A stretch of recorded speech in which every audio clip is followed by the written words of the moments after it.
Sports OTHP coming to you on True Radio Network. DC Sports without the politics. It's not just a catchphrase, it's not just a motto, it's what we do.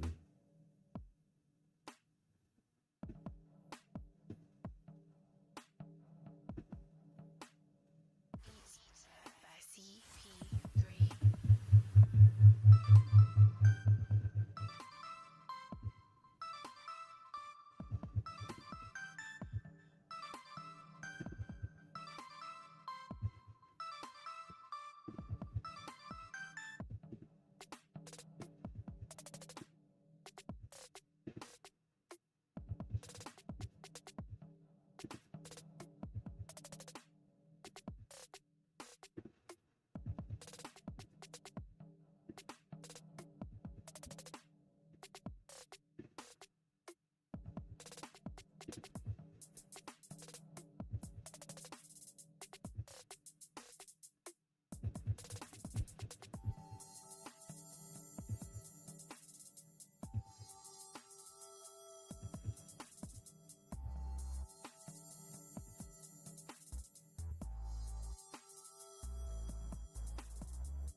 Beats by CP3. Welcome to Sports on the Hill podcast. Hashtag DC Sports Without the Politics with Carol and Robbie on True Radio Network. Thank you, gentlemen.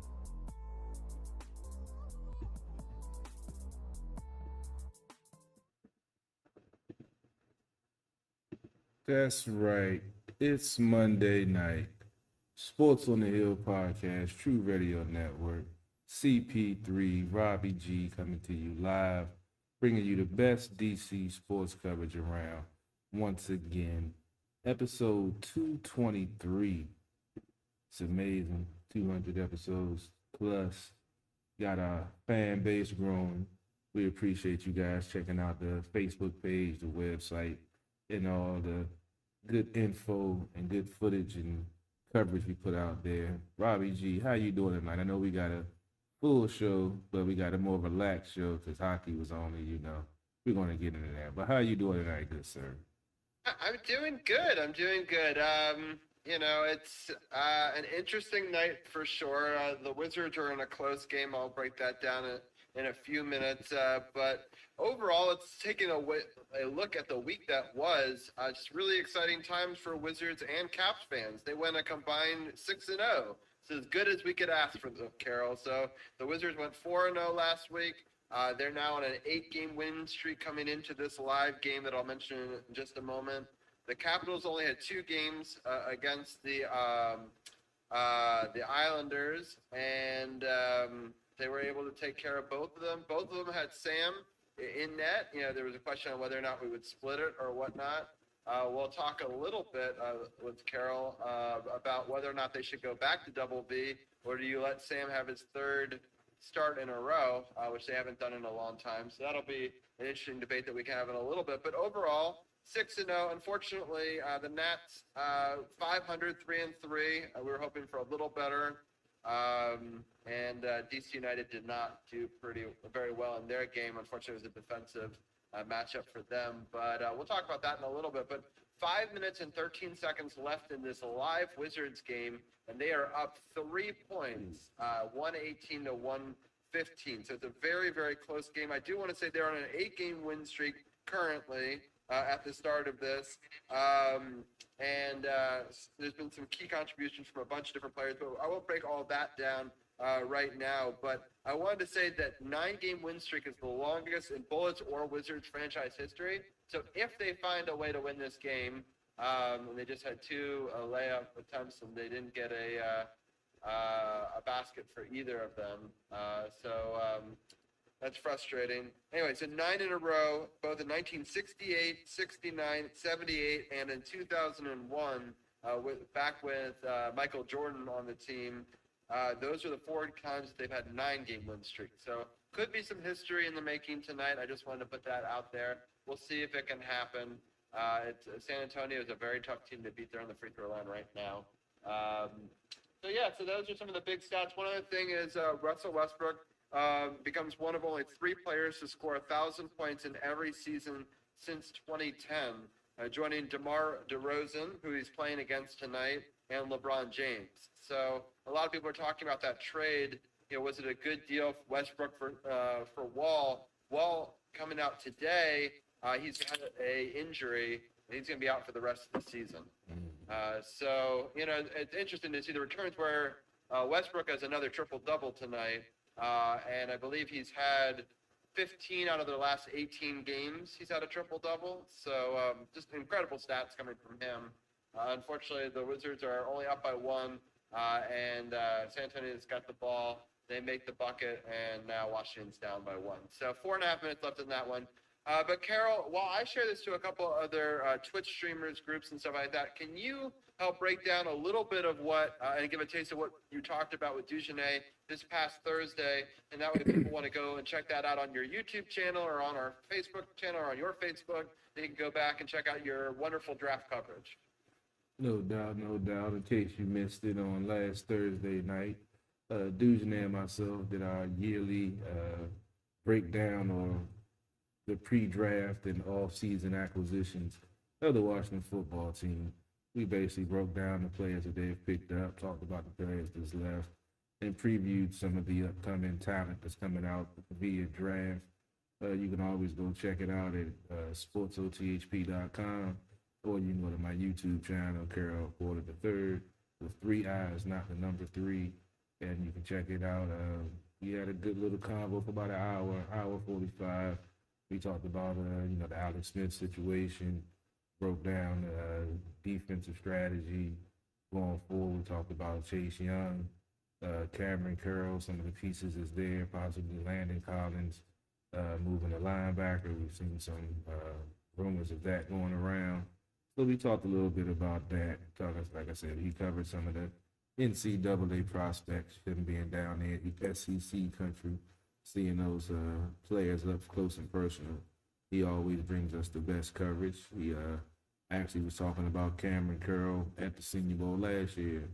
And when the team drafted him, he said how he stood out and he felt like he was going to make an impact on the team. And lo and behold, that rookie plan as well that he did his first season, and looking like he's going to progress and get better and better, which is all we hope for. So we went through a nice little, coverage of that. Once again, the draft is coming up at the 29th of April through May 1st. We went over all the draft picks that lined up in each round. So you can always go back and check it out in case you missed it. We broke it down pretty well, as Dujournay always does with his insight. So make sure you go check it out because some great content. Yeah, it sounds good. Yeah, I think it was a really great stream. Lots of good information. People should definitely check it out. With that, right now it's 3:33 left in the fourth quarter. The Wizards are now down 2, but they do have the ball. Overall, it's been a very close game, but we'll break this down at 10:15. I'll give some scoring updates. Oh, they just tied it as we talked about the hockey, but let's get into some of this hockey talk now. Carol, we only have 2 games to break down, and if people want the simple breakdowns, if they go to sportsothp.com, after every game I do a little recap, 3 to 5 minute video recapping some of the stuff that we'll talk about. So if people want additional information, they can always check out those as well. I do them after every win. But let's break down the scoring in both of those games from last week, and then we can take a look at the week ahead as well, which is pretty interesting.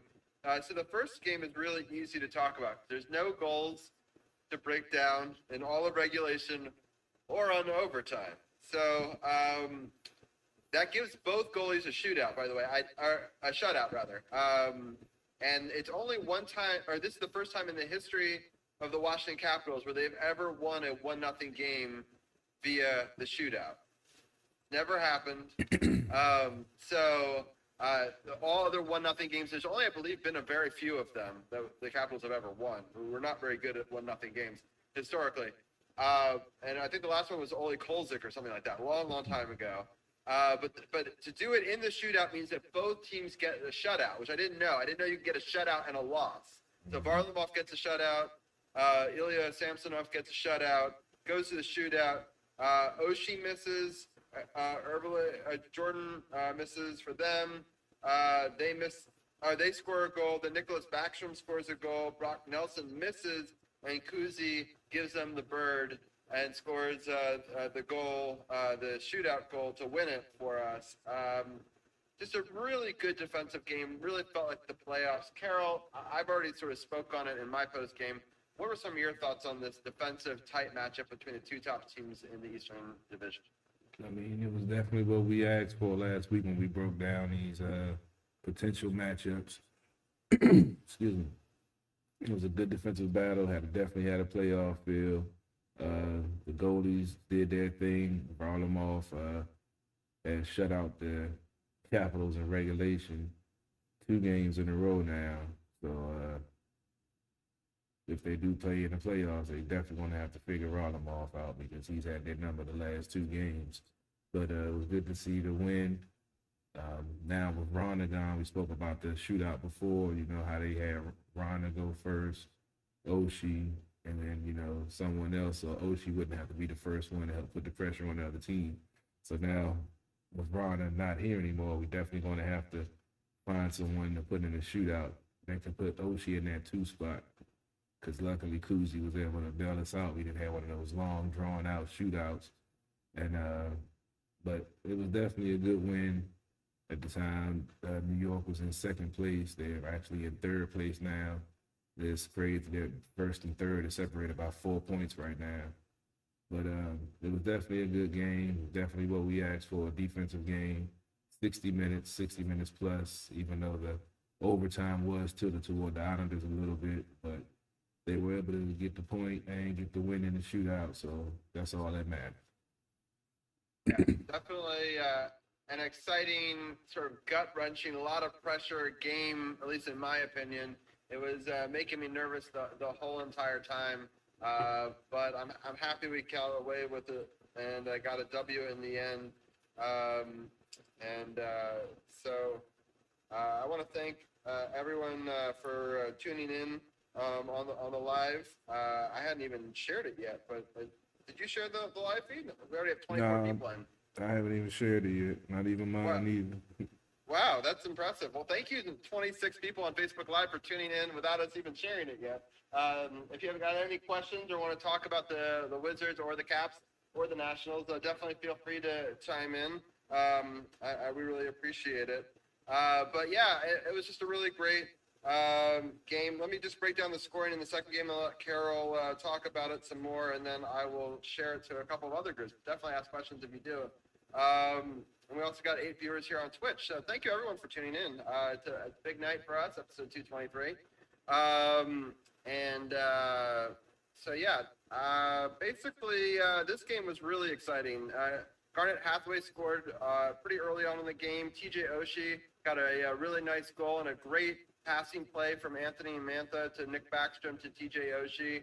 Mantha got his 12th point of the season. Nicholas Backstrom's 12th assist, and Nicholas Backstrom's 34th assist. TJ Oshie got his 17th goal and has continued his hot play. We go up 2-0. They get one back on the power play. They get a shorthanded goal, and I get really nervous, and that was at the start of the second period. I was like, we could kind of blow it open here and go up 3-1. Instead, it was 2-2, and I got really nervous. Nick Dowd, though, playing phenomenal, hit his 9th goal of the season.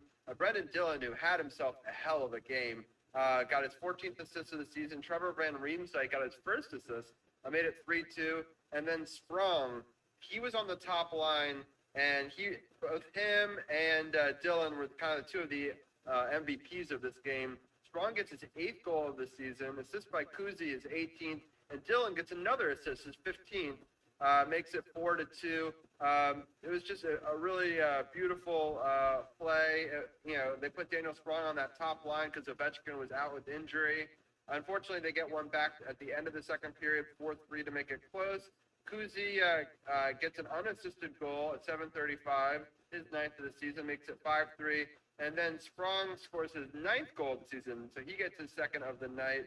Tom Wilson's 18th assist and Kuzi's 19th assist makes it 6-3. And that Daniel Sprong goal, that last one, beautiful play. Kuzi wins it from the faceoff, passes it to Tom Wilson. Tom Wilson reminds me of like somebody, being a holder for a field goal. He sort of puts it perfectly right on a platter for Daniel Sprong, who scores that goal. So that play, Tom Wilson doesn't get seen as much in that play because of the great, first of all, the great win of the puck cleanly by Kuzi and the great finish by Sprong. But if you don't have Wilson to connect the dots, there's no goal there. And so I think just a phenomenal play. So, yeah, Carol, break down some of your thoughts on this wonderful 6-3 win where they went back to Sammy, but the other team didn't go back to Varlamov, which I thought was an interesting thought.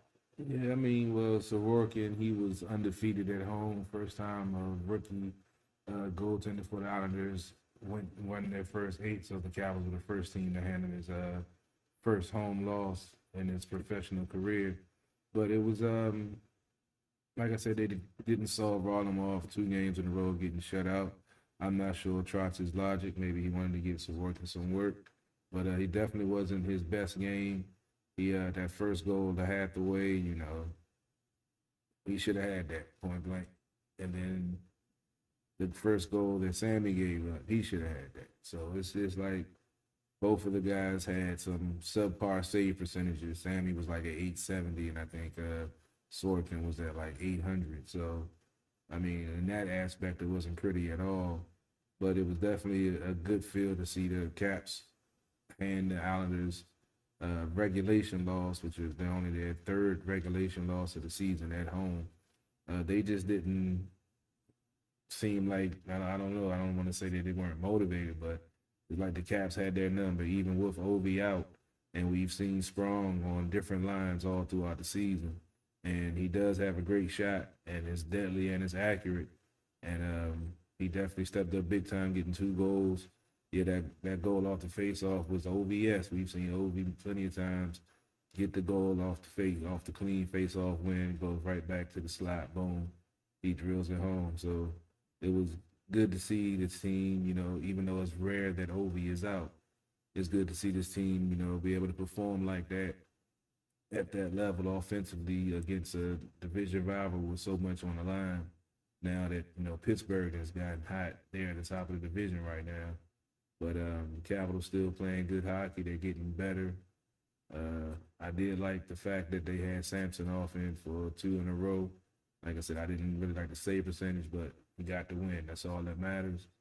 He didn't, like I said, the first goal was questionable, but, Islanders are a good team. So, I mean, I'm not going to be super critical because, like I said, he got the win. They actually had a little story on when they did a little coverage of the NHL Network, speaking about his save percentage being so low, but he wins when he's in the net. He's like 12-3-1 or something like that. So it's a little concerning. I'm gonna see what he does. If he is the guy going into the playoffs, but with these games coming up and how huge they are in these upcoming schedule once we get in that, we're going to see who the coach has faith in that we can. I think we'll see who's going to be the guy that's going into the playoffs with this stretch that's coming up now with these next 3 games that we're about to break down shortly. Yeah, so with that, we talked about goalies a lot. What do you do? Do you go right back to Sam since he's beaten them twice in a row, or do we want to have, Double B get a shot since this might be a team that we may have to play in the playoffs? What do you do for the first home game? And by the way, I had tickets in my wallet, and they suddenly slipped through. So I was going to go to the game. Doesn't happen. I'm sorry. That would have been cool to broadcast live from this game. But I'll still maybe try to get to a game at some point this year. But what do you think, Carol? What do you do for tomorrow's game? Very interesting. Samsonov, like I said, he did get the 2 wins up in New York. And like I said, this is right before the playoff time is about to start. You got another game against the Islanders and two huge games against Pittsburgh.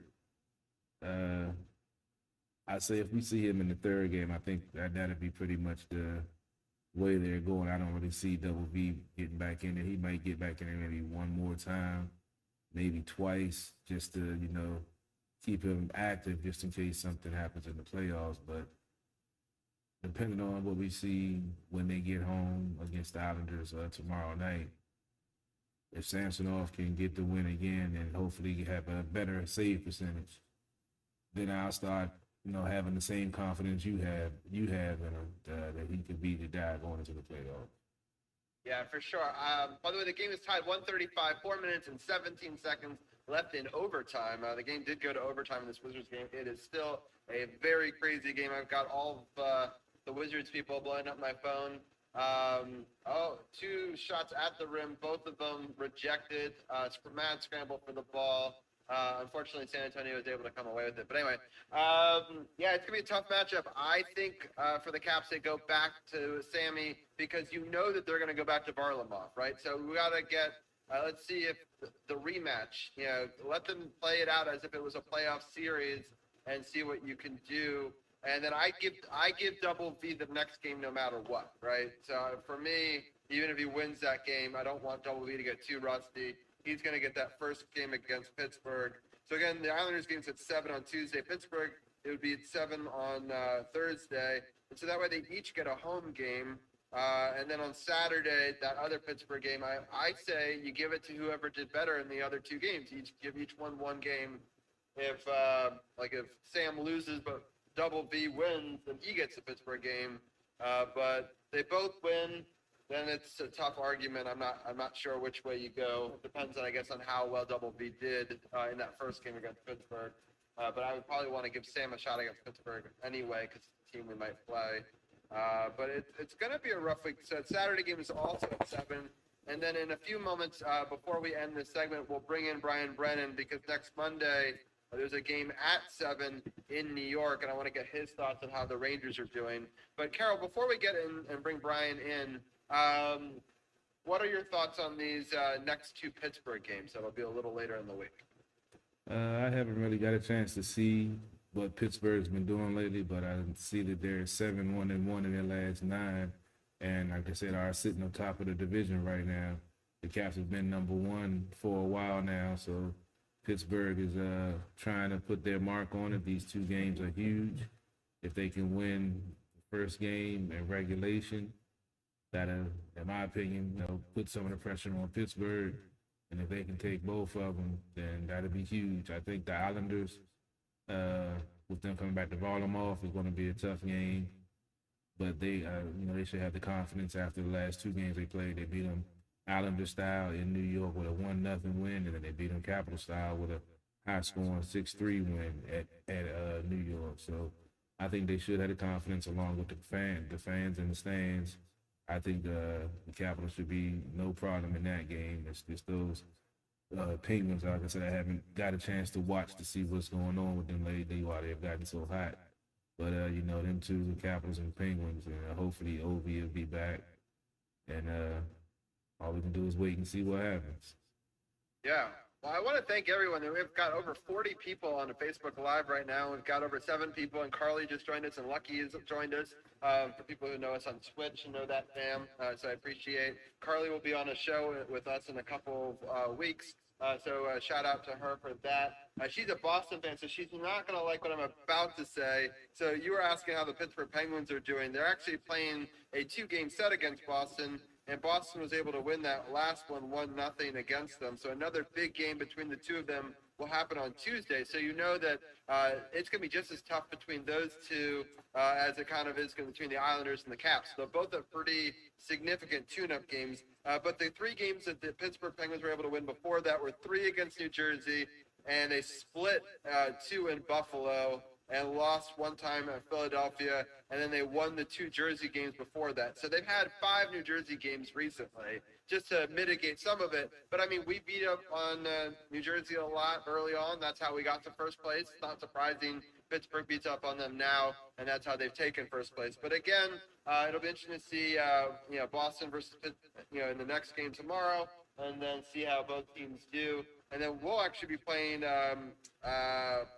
Boston towards the last game of the season is against Boston. So that we'll have Carly on live on my other show on that Tuesday. So that'll be a crazy night where we'll have rivalry night on this Twitch channel. But yeah, some exciting stuff coming up. I think, and Soy says hello, so hey to Soy and Gelati as well on Twitch. And again, if anyone has any questions live on Facebook or Twitch, I'm taking them from both of them. But overall, it's going to be a tough week. I'm hoping to take 2 out of 3 of those games. What are your thoughts on that before we get into this Rangers game next Monday? Yeah, 2 out of 3 would be good. I would rather, I say, lose to the Islanders and sweep the Penguins, but I'd rather them go 3-0 and solidify their spot in number 1 and go into the playoffs on a, good feeling against the competition that they're going to be playing against in the first round, or either one of the competition they're going to be playing against. Because, like I said, it's so close, you don't know who's going to make the playoffs and what position and what right now. It's so close right now. Yeah, so the scoring update, 139, 238 left. Oh, they drained a bucket right there. San Antonio up now, 141, 139. We're just giving a couple of scoring updates since it's in overtime. The Wizards are currently on an 8-game winning streak if you're just tuning in live. They're trying to match their highest win streak in the history of the franchise, which would be 9. They're 2 minutes and 18 seconds away from that. We'll see if they can actually make it happen. They shoot the 3 and they miss it, but a big time rebound. But unfortunately, I think it's a foul. Eventually, to see who it's on. I think it's actually maybe on them. So Yeah, I think it's on Patty Mills. Yeah, so that's good. So Rui Hachimura is back in the game. He's number 8 for the Wizards, and it's a big night for them. I believe it's Japanese Heritage Night, and the fans are back in the building. And they seem surprised about what the call is. So, they're saying it's a technical foul? Interesting. Shot a technical. Oh, because Bill got knocked down and he didn't get the foul call. He must have said something. Yikes. So it's a technical foul. And this guy's been calling technicals on both of our players. Westbrook had a technical and he was irate, and you could hear all the cursing since it's so quiet in that thing. So that was pretty amusing earlier. So it's a side out. They have the ball. Now they're down 3 with 2 minutes left. We'll see what they can do there. Let's bring in Brian Brennan now. We'll get his take both on this upcoming Rangers game and how the Rangers are doing. Hey, Brian, how are you doing? What's up, guys? How's it going? What's going on, bro? Watching a really stressful Knicks game right now. It's very tight. Yeah, I'm watching an equally stressful Wizards game, so I know Yeah. how it is. So, yeah. It's been brutal. Yeah, so... What's happening? So, Brian, give us a little sense of how I know the Rangers have been a little up and down the last couple of weeks. Just give like a little recap. I know you were done with them a few days ago, and then maybe not now, but what are your thoughts? Yeah, Robbie, I was definitely done with them after they lost to the Flyers on Thursday. I said it in our hockey chat that I thought the season was over. I was done with hockey as it was. But then on Friday, things got a little bit better. The Rangers beat Buffalo on Friday. They got 1 game closer to the Bruins, or they beat the Flyers on Friday. They got 1 game closer to the Bruins, who lost to Buffalo on Friday. And then on Sunday, like you already mentioned, Pittsburgh beat Boston in the first game of their back-to-back. And so the Rangers knew about that going into their game against Buffalo. They went in, they put forth a very good effort in their game against Buffalo yesterday to move to within 2 games of the Boston Bruins for the last playoff spot. So I was wrong to write off the Rangers and declare the season over. That's my bad. I jumped the gun. The season is not over. The Rangers are still very much alive. The one problem, I think, is that they might run out of time, and that the Boston Bruins, because of their COVID issues, have 2 games in hand. So they might just run out of time, and the Bruins just might have too many games. We'll see how it goes. But like I said, it's not over yet, and I'm looking forward to that game, that back-to-back Monday and Wednesday at the Garden against you guys. Yeah, that'll be nuts. It'll both games, by the way, will be live for us, so people will be able to see my reaction to both of them. The first one, obviously, during this podcast. The second one, I'm doing a Cinco de Mayo show next week. I hope that people are able to tune into that. But that I'll be drinking, talking music and sports with a Canadian Josh Turk. If people on Twitch, they know him. He also is a recording artist, and you can see on Apple Music and all that sort of stuff as well. Anyway, I'll give more of an introduction next week on him, but we're going to be live watching the other Rangers game as well as I believe a Wizards game that night as well. So that'll be a busy show. So next week, 2 live Rangers games live on my Twitch channel if you want to see my reactions to either of them. Hopefully good. I know Brian. Yeah, no, I'm not hoping for that. Yeah, Brian hopes for misery on my Twitch channel. Yeah, it's been kind of crazy. How's your Knicks game going, Brian? Has it gotten any less close? It's been a very close, good game. They're playing the Phoenix Suns, who are one of the best teams in the West. It was close. It was tied going into the fourth quarter. Right now, Phoenix has a 8-point lead. They just made a 3 to make it an 8-point lead. So that's big. There's about 5 minutes left in the game. Knicks are trying to extend their winning streak to 10. Now they need to come back from an 8-point deficit. So we'll see how it goes. Yeah. It'll be interesting. It's right now a 1-point game with just under a minute left in overtime. They're showing how Len has just been dominating here as of late, trying to keep us in it. It's been an interesting game with some unsung heroes usually for the team stepping up big. So, 19 seconds left. San Antonio is up 144 to 143. Len has got 17 points and 10 rebounds. That's pretty crazy. I don't have a whole lot more. I think it's the 2 Pittsburgh games. It's the obviously Islanders game and the Rangers game. It's going to be a tough week for the Capitals. But Carol, any final thoughts before I'll let you and Brian talk a little baseball? Nah, we pretty much covered. Like I said, getting ready for playoffs. They just got to keep on, playing Capitals hockey and winning. Keep on getting points to stay at the top, and let the chips fall where they may come playoff time. For sure. All right, well, I am going to let you guys banter a little bit about baseball back and forth for a few. I didn't watch any games this week. I feel like a bad Nationals fan. I've just been very, very busy, but I have been keeping up with the Wizards. And so right now, I believe it is a timeout taken. San Antonio has the ball, and they're up 144 to 143. So you guys talk baseball for a little bit. I'll share to a couple of things, and then I'll let you guys know what the final score in this game is. All right, appreciate that, Robbie. Yeah, the Nationals went 3-3 this past week. We were hoping they would do better, but as Brian mentioned last week, going up against the Mets, as long as they didn't go up against DeGrom, that they'd be all right. They went up against DeGrom, and I'll let Brian break that down later on when we get to the Mets, because I'm glad I didn't see that game after I saw the numbers, so I'll let Brian, go over what he saw. But they also had a 3-game set versus St. Louis, which they won, went 2 out of 3. They're currently sitting at 8-11, bottom of the division, but they're only 2 games out of first place. So, like I always tell the Nats fans, just relax, calm down. It's still early, they're in last place, but it's only 2 games. Relax. So, as I mentioned, it went 3-3. First game against St. Louis was kind of ugly, a 12-5 loss. Jack Flaherty earned the win, puts him at 3-0. He went 6 innings, giving up 6 hits, 5 runs, 2 of those earned with 5 strikeouts and 2 walks.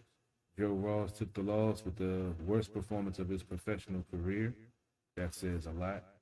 He went 4 1/3, giving up 8 hits, 10 earned runs, 5 strikeouts with 2 walks. Lone bright spots on offense. Yan Gomes went 1 for 3 with the RBI double. Victor Robles went 1 for 4 with an RBI single. And Starling Castro had 2 RBIs. Ended up going 0 for 3 at a sacrifice fly and a fielder's choice where the guy scored.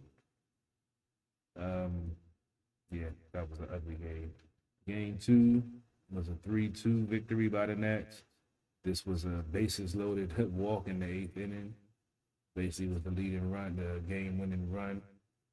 This was a very interesting battle against these 2 teams. It was you go from a 12-5, slugfest in the first game to a 3-2 tight ball game. Daniel Hudson earned the win. That puts him at 2-0. He went 1 inning, giving up no hits, no earned runs with a strikeout. The losing pitcher was Giovanni Gallegos. Hope I got that right. That put him at 2-1. You did. He's a former Yankee. Oh, hey, thanks, Brian. Hey, I got it right. Sweet. He went 2/3 of an inning, giving up 1 hit, 2 runs, 1 strikeout, 2 walks. And Brad Hand earned the save. That's his second of the season. He went 1 inning, giving up 1 hit with no earned runs. Josh Bell went 1 for 3 with the solo home run. Trey Turner went 2 for 4 with the RBI single. And Yan Gomes, as I mentioned, was the player that walked that allowed the leading run, the game-winning run to cross the plate and the bases loaded 8th inning. And the last game of the series was, to me, one of the best games that I've seen all season. It was a 1-0 victory by the Nats. Mad Max won the game, puts him at 1-1. He went 6 innings, giving up 4 hits, no runs, 9 strikeouts and 1 walk. Carlos Martinez took the loss. That puts him at 0-4. He also went 6 innings with 4 hits, but he gave up 1 earned run with 3 strikeouts and 1 walk. And Brad Hand earned the save for his third, going 1 inning. No hits, no earned runs with a walk.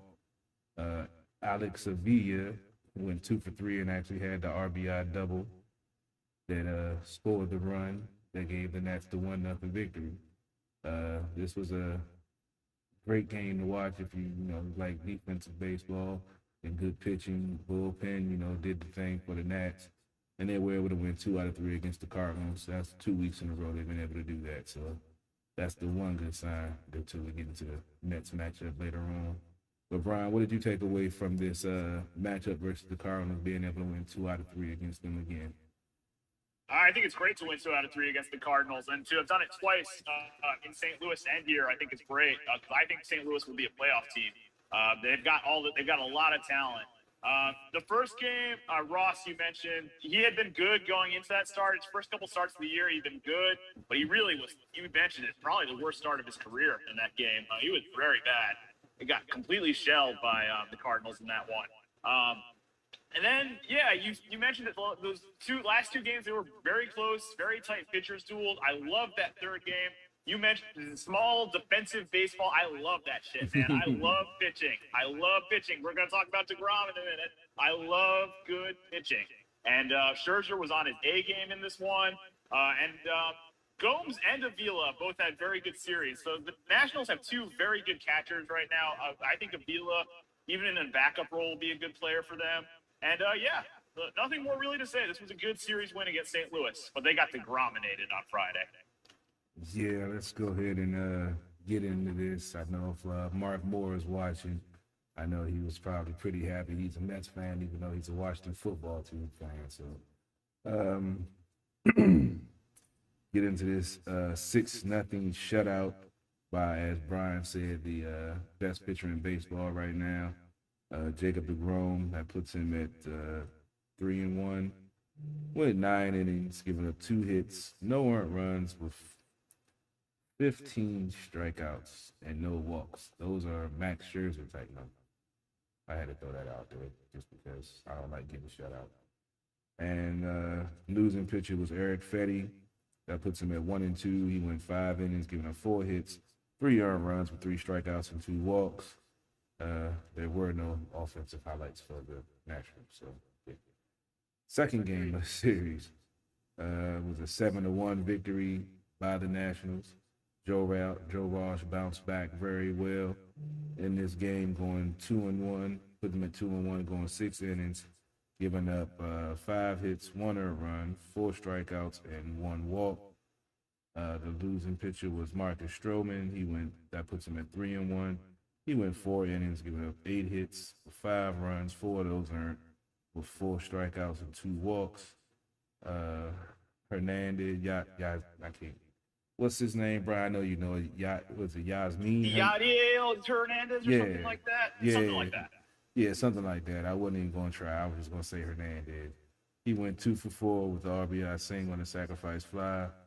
Schwarber went 2 for 5 with the RBI single, and Andrew Stevenson went 1 for 4 with the RBI. Oh, on a fielder's choice. Yeah, I couldn't read my writing. And the last game of the series was an unfortunate shutout. To get shut out 2 out of 3 games sucks. I never like to get shut out in any sport, football, basketball, baseball. Basketball, you hopefully never get shut out. But yeah, that just sucks. You got to produce, at least get one run. I can't have a donut up there. Carol, real quickly, can I just give the Oh final yeah, score you got the update? final score for the Wizards game.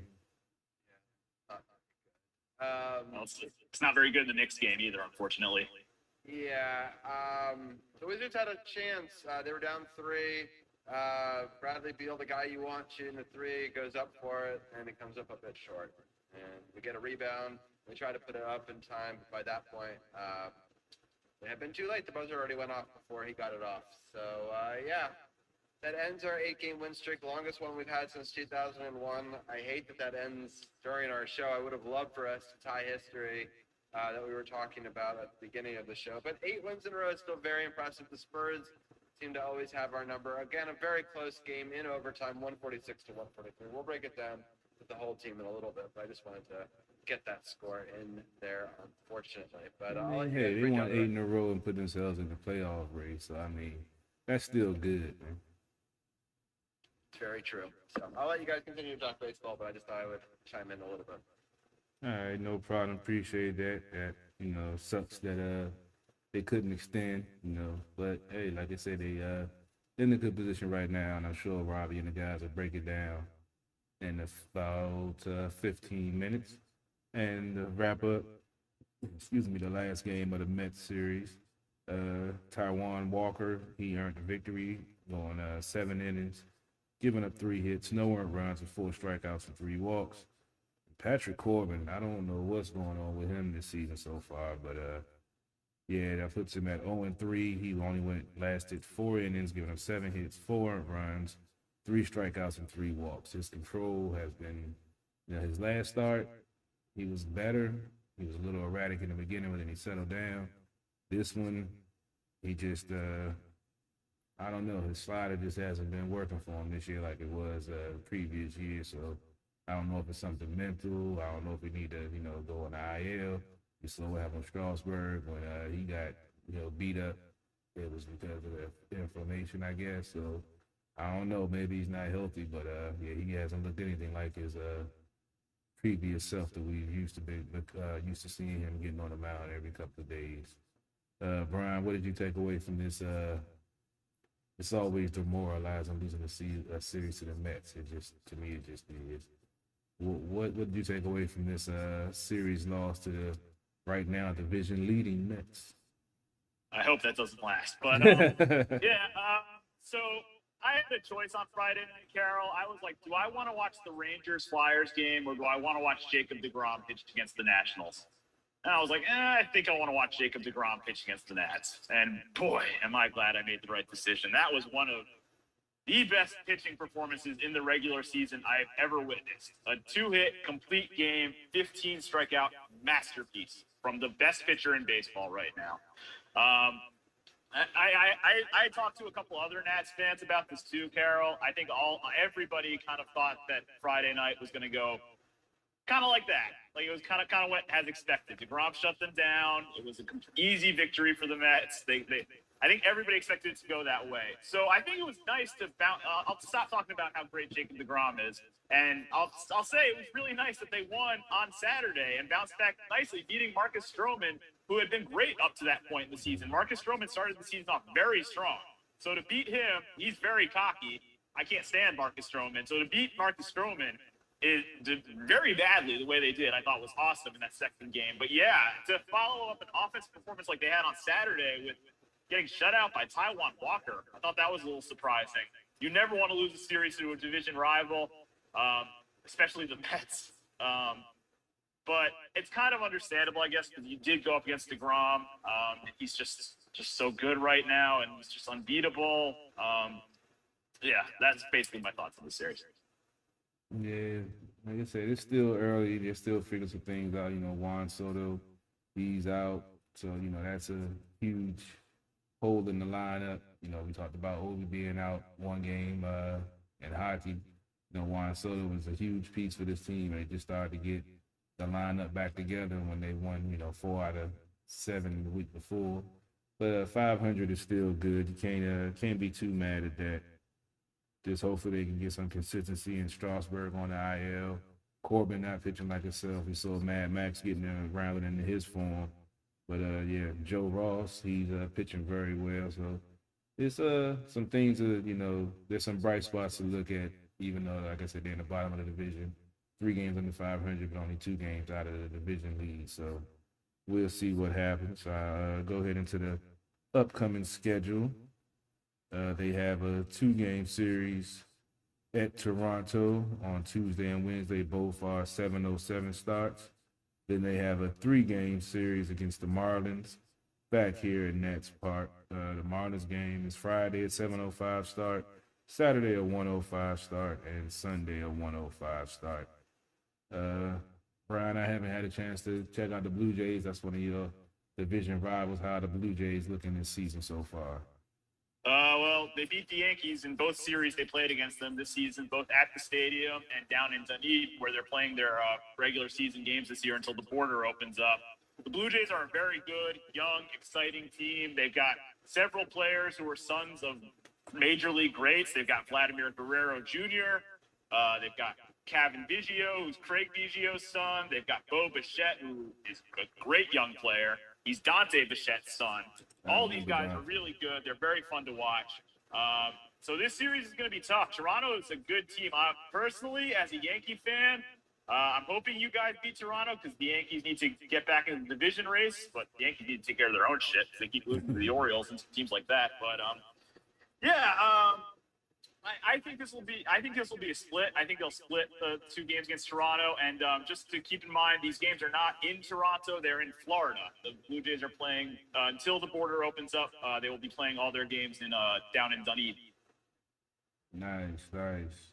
And they have 3 games against the Marlins. The Marlins are right above the Nationals at 9-12. Nationals are 8-11. Excuse me. So we will see. I'm not sure. Like I said, I haven't seen any of the Marlins this year, but hopefully the Nationals can win 2 out of 3 against them and have a positive week. Toronto, as Brian said, is playing some good ball. We got some good offense and playing well in the AL East. Let's see what the Nats can do if they can take one out of 2 from them and maybe sweep the Marlins and get back in the division race. Maybe they can be in first place by the end of the week. Who knows? Rob, you have any thoughts on the upcoming schedule?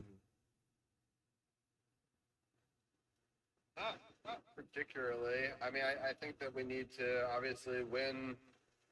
So there's a 2-game series and a 3-game series, right? So we need to win at least 3 out of the 5.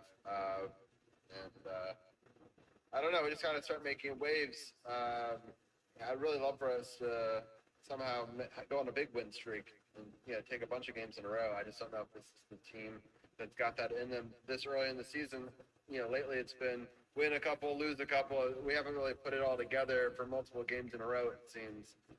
That's kind of the next step that they have to take in my mind. That's the Yankees' problem. Yeah, a lot of teams have that problem. I mean, the Orioles have that problem too. How is that Orioles-Yankees game going, by the way? The Orioles won. We don't need to talk about it. Oh, we don't need to talk about it. Okay. We definitely don't need to talk about it.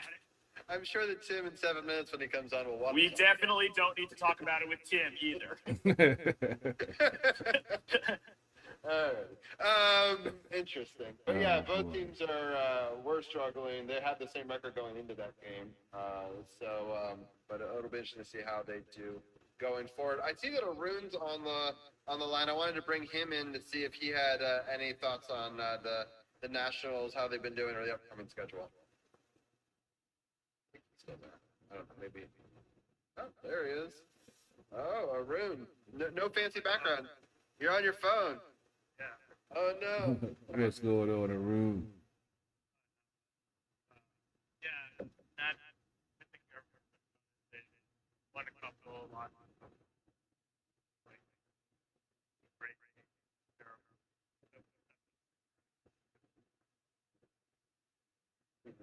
I can barely hear him.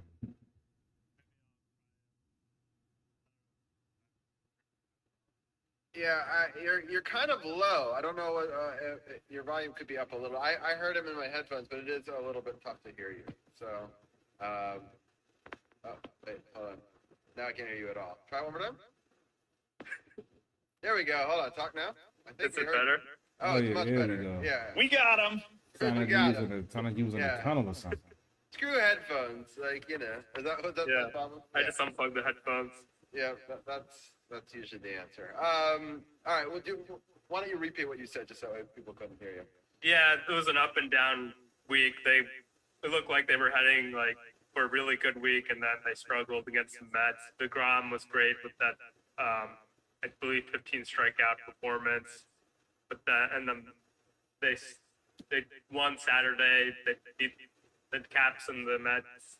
I mean, the Caps beat a New York team as well as the Mets, so it was good. But Oh yeah. Oh my God. Real quickly. Sorry about that. The Capitals talked about how both teams won in the island or in New York or something, and like Mets fans and Islanders fans were like, "It's on. It's always on," and I'm like.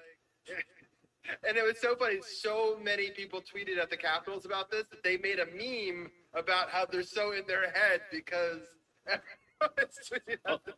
well, if it's well known that in New York, that Mets and Jets and Islanders fans are all the same people, so it's not surprising that all these people ganged up together to get up against your team. Yeah, I just thought that was really funny because I was like, really? It's on, it's in. I mean, it's in New York, it's on the island, fine, but they made like a really big deal about it. I thought that was really funny. But yeah, I'm happy that they both won that night. That was a good night for both teams.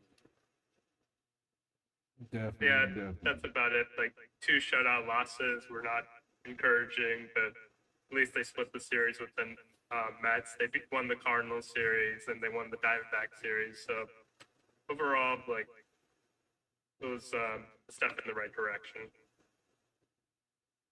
Yeah. Yeah. All right, Carol, do you have any final thoughts on it before we switch gears and talk about, sadly, the Wizards, who were doing amazing and now slightly less amazing? Nah, pretty No, much. that's it. I can't wait to hear from Tim about the Orioles. All right, Carol, any final thoughts on you have? Nah, I'm pretty much good. I'm gonna go ahead and step back and let you guys talk about the Wizards and their run to the playoffs and the unfortunate loss tonight. So I'm gonna sit back and relax. Nice. Sounds good. All right, I'll get yeah, I'm gonna get Tim to get on, but I'm also gonna get Champ to now turn on his camera as well. We'll bring in Ryan back, and then there we go. Oh, Tim is there. Well, Tim, congratulations. I know in the game that we're not allowed to talk to you about. No. Okay. See, was this good for the Orioles or bad? Just stop talking, Tim. Just stop talking. Not gonna happen often. Let me enjoy it. You'll win the next 3. So people don't know the background. Tim's a big Orioles fan, and Brian is a big Yankees fan. And I'm letting Tim have a little bit of fun on a DC podcast. Anyway.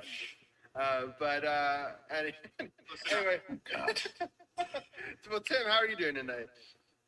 Pretty good. Just bummed out that the Wizards lost, but I just texted my friend from San Antonio who was at the game, so he was happy about it because he's a Spurs fan. But I'm sure. I've gone to many losses to the Spurs in Washington over the Yeah. years. So I know what it feels like to be a Washington fan in that building for sure. We also have Champ, who's he's also the True No Spots Pod in chat on Twitch. He's both modding and joining us. How are you doing tonight, Champ? It was an amazing Monday, given the news I got this morning, then getting the vaccine, and then the Wiz went forward. God damn it. I know, but it's okay. It's okay. We've got a lot. We're still going to talk about a perfect week. We will address this game, but we're going to enjoy the fact that they had a perfect week, even if the perfect week might not be fully in effect, because this is the next week, right? So we're talking about last week where we went 4-0. We're not going to speak too much on the first game because we did a post-game show for that, but I will just quickly go over some stats and some information about that game. and then we'll move on and talk about the games that happened in the interim, and then we'll unfortunately end with talk about this loss, and then we'll talk about the week up ahead. They got a big week coming up. So last week we were playing Oklahoma City. I just wanted to remind people the Wizards were able to come away with a 119-107 victory in that matchup. It was a really good win. I was really happy to see how they played. I'm going to let each one of you guys give your quick thoughts on that one. I'm going to get the stats up on the screen, and then we'll break down the other games. But if people didn't check out last week, Arun, what was your quick take on that game? Yeah, the Thunder aren't very good, and it was good enough for the Wizards to win their 5th straight game. It was kind of a close game in the second half, but then the Wizards turned it on. Beal had 30 points. Bertans made 6 3-pointers, and that was that, and the Wizards pulled away with their win. Yeah. All right. And Champ, what were some of your thoughts on that game? I mean, Arun basically said everything that needed to be said. I mean, we went up against a team that's not very good, so that's one of those what's called games that you're supposed to win, and that's what they did. They went up against a team they were supposed to beat, and they beat them, which was what they needed to do to get themselves in the position of where they are, where they were, where they go to 5 in a row. Beal continuing to like 4 at will. Russ out there playing well. I mean, everything seemed to be clicking. The defense was up and down, but it was a lot better than it had been. So that's a great sign here with this game. It's like you showed up and you showed out against the team you were supposed to be. So big props for them to go out there and just pounce Thunder like they did. And Tim, your final thoughts on this 119-107 victory before we move on? Yeah, just OKC. Like everybody said, they're rebuilding, and they played a lot of no names. I remember Brian texted me during the game, like, I don't know anybody that's playing on OKC, and the Wizards telecast was kind of in agreement. But Maladon is a decent rookie, so he might be good in the future. I guess look out for him. Yeah, and Brian, I'll let you get the final word. Yeah, like you guys said, the 5th straight win. Team you absolutely have to beat. Oklahoma City, I think, came into this game on a 10-game losing streak, maybe an 11-game losing streak. They're not very good. Their best player, Shai Gilgeous-Alexander, was out for this game. And, I mean, you mentioned it. Beal was great. Westbrook again. It was a great performance from the Wizards to win their 5th straight at that point. Yes, and I see there are people still watching, so if anyone has any questions, they can feel free to ask us either live on our Twitch chat or on our Facebook Live, which I'm going to share even a little bit more in a second. All right, let's take a look at the other games from this week. So the Warriors game, this was a great back-and-forth game. The Wizards started off really strong, 38-20, and then Golden State Warriors roared back. They scored 38-22. Then the Warriors outscored them 35-26, and then the Wizards were able to really put on a kind of a clinic in the fourth and outscored them 32-21. Arun, what were some of your takeaways from this? Overall, a little bit of a sad game. Denny got injured, had a season-ending injury. Thankfully, it looks like a fracture. Doesn't have to have surgery. It doesn't look like he'll miss next season at all, but it was still a pretty sad moment. Jordan Bell used his warm-ups to cover up his leg, which made it look worse than it actually was. But still a really bad injury. Russell Westbrook, he had like 6 points with 5 minutes to go in the game, and he scored 8, I believe, up to that point, and finished with 14. Steph Curry, only 2 of 14 from three-point range, and that was good enough. And Beal also wasn't that great, the 2 leading scorers, but he was slightly better than Curry, finishing with 29 points. And the Wizards managed to come back at the end of this game and get a nice win against the Warriors team that's also playing for a playoff spot. So good win for the Wizards. Yes. Tim, what are some of your thoughts on this one? Yeah, well, I mean, one thing that's great about Denny injury, or not as bad as it could have been, is they said 12 weeks recovery time. So he might even get a lot of the off season, which is great for a rookie. So, you want to get the practice reps in. So that's good. the Warriors have a really bad supporting cast. When when Steph isn't hitting shots, they struggle. They're already not a very good team. And he's great. He's been amazing this year, especially lately. So the Wizards really held him down, and that's why they won.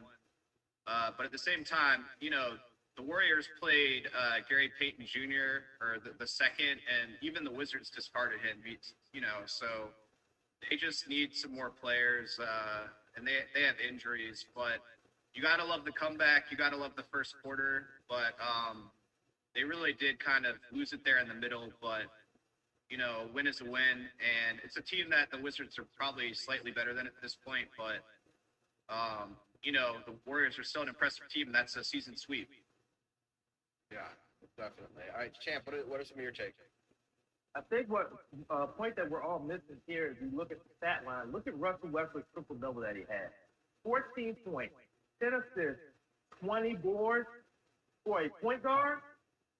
You can't tell me that boy Russell ain't special. The man went out there and got 20 boards for his team in this game as part of his triple double. The Denny injury was so sad because this young man barely had it all season because of the whole pandemic situation. Went out there, did the best that he could with what he had, and now his season's pretty much over, barely a year into the league. So that's very tragic. But this team showed grit and determination in this game to be able to hold on and to be able to get that victory over the Golden State Warriors. And I believe this was the first game that we had fans back in the stands, I believe. So, that's a big deal right there. It's the first time in over a year that there are fans in the stands and you get a victory over a team that's won multiple championships over the last decade. Right. No, I totally agree. Just really some impressive stuff. All right, Brian, from the outsider's perspective, what were some of your thoughts on this win? I was really happy to see fans back at Capital One Arena. I think it's a long time coming. Pretty much every team in the league has had fans back for a little bit now. So the Wizards were pretty much one of the last ones. So it was great to have fans back at Capital One Arena. And what a night to bring them back. You have the Warriors coming to town. You got Steph Curry coming off a 49-point game against the Sixers. And Bradley Beal fighting for the scoring title. This was a pretty good game. I want to just say I've really been impressed since the Wizards got him. I know we talked about this a little bit last week, but Daniel Gafford's been great since the Wizards got him. He had a really good game. This one, 19 points and 10 boards. I really love the three-center combo of the Wizards. I think they all add something to the team, we'll see. It'll be interesting to see what they do next year when Bryant comes back. But this was a good win for the Wizards for sure. They shut Curry down pretty much. He only scored 19 points, which was impressive after he had just dropped 49 on the Sixers. But and he had a bunch of 40-point games in a row. Yeah, Curry was killing it going into this game. So to limit him to only 19 points is huge. Yeah, definitely. It's really impressive. I'm happy that the home fans got something really exciting to see. I think that's it for this one. All right, let's go back and take a look at the next game where they play the Thunder for the second time in a week. This one wasn't as close. Bradley Beal put up 33. Russell Westbrook 11, 11, and 37. It was close after one. The Wizards were only up by one, and they were only up by two at halftime. But in the third, they were able to outscore them by 8, and then they were able to score them by 10 in the fourth quarter. That was the real, the dagger, as they say. So, just some really good play all around. Anthony Gill has been really impressing me. He was phenomenal in tonight's game for the first half, too. We'll talk about that in a minute. But I thought he's been playing great. A lot of these people we picked up or we somehow sort of slotted in, I think have been playing better than some of the people we had sort of at the beginning of the season. So it's interesting to see that this team seems to be developing and evolving as the season goes on. And I know that a lot of people really want the coach gone. And I don't necessarily know the reason for why we've had a resurgence late here, but it's been impressive to see nonetheless. I also want to give a huge shout out to Westbrook. I mean, I have to go back and look it up, but I think it was 15 of the last 18 games he's had a triple-double. And, it's just some really incredible numbers that he's been able to put up. And it almost becomes ho-hum, like, oh, man, he did it again. But, like, the big thing is he's getting wins with these triple-doubles now. Now, he didn't tonight, but tonight was a very tough game. And I don't put it on him for, like, showboating or doing something that would have hurt the team. I think he's playing well within himself. And we talked about at the top of the show, John Wall is now out for the season with an injury there, and people had questions early on in the season. Everyone thought that in the trade that we had lost this trade badly. I'd be interested to see what your guys' take is on that now. I'll start off with Arun. Arun, what is your take on this game, but also the current situation? Are you happy with what we're seeing with Westbrook? And obviously, your thoughts on Wall going down. Yeah, Westbrook after this game in the month of April, he was averaging 22 points, 14 rebounds, and 12 assists. A much better shooting performance against the Thunder. Their best players are Dort and Pokusevski, a 7-foot, 190-pound guy. That's, I don't know. At Bertans might be way more than that. And yeah, I think Westbrook is definitely having a better season than Wall. I think it really just comes down to the Thunder. I think they're tanking for sure. Wall's only played like almost 1,300 minutes this season, so he's been banged up. But then in comparison, Neto's played almost 1,200 minutes, so it's not like Wall has been healthy. The Wizards were able to get out of that contract. Now it's just, what are the Wizards going to do? Are they going to make noise in the playoffs? And if not, they'll have to go up a first-round pick, and they won't have much to show for it. But right now, they're playing very well, and hopefully will still carry over into the playoffs. We have an interesting stat going on in the post-game, and I'm going to use that for my lead-in to DC's People's Champ. Which Wizard stat is the most impressive, do you think? The 8-game win streak, Bradley Beal scoring 31.4 points per game, or Russ's 29 triple-doubles? Russell's 29 triple doubles. Yeah. I am. Nice. I like it. What are your thoughts on the trade so far and this game? Clearly, the Wizards were the clear winners of this trade because Russell Westbrook has come out. I believe that and I have not looked at the season stats recently, but I believe that Russell Westbrook averages a triple-double rate. I believe. I may be wrong. Arun might be in the correct because he's that guy, so he will probably know better. I believe you're right, by the way. He's on the edge because I know he was like very close last week. Okay. Yeah, we're pulling it up right now. 22, 11, and 11. It does. Yeah, it is. You go 22. back. Impressive. There you go. Right there. Oh, there it is. Yeah, 22. 22, Yeah. 11. Yeah, perfect. So, so that's the answer. He is, and I agree. I think he's played much better, much more within himself since he's come back from injury. I think that people were blaming a lot of stuff on him that may be due to injury. I think he's made Bradley Beal a better player, which a lot of people thought he wouldn't do. He said he would make Bradley Beal a better player. I think a lot of people question that. But Bradley Beal is putting together one of his best seasons. And I think a lot of other players around him are doing better as well. So I have to say, I have to eat a lot of crow. I wasn't so sold on Westbrook before. And he's really impressed me a lot this season for sure. Tim, do you have any final thoughts on this game? Yeah, just the Wizards are clearly a better team. I like how they ran the Thunder out of the gym in the fourth. And Russ came home. I think he was happy to play here and happy to return and score a lot of points. He was just cutting into the lane and scoring at will with layups. So it was great to see the Wizards get like a lot of players some minutes and just have a feel-good, easy win, which is good when you're coming back home for some home games. Yeah, you got to feel like the Thunder fans must be groaning, knowing the players that they had years ago and they're all good, and they all were gone.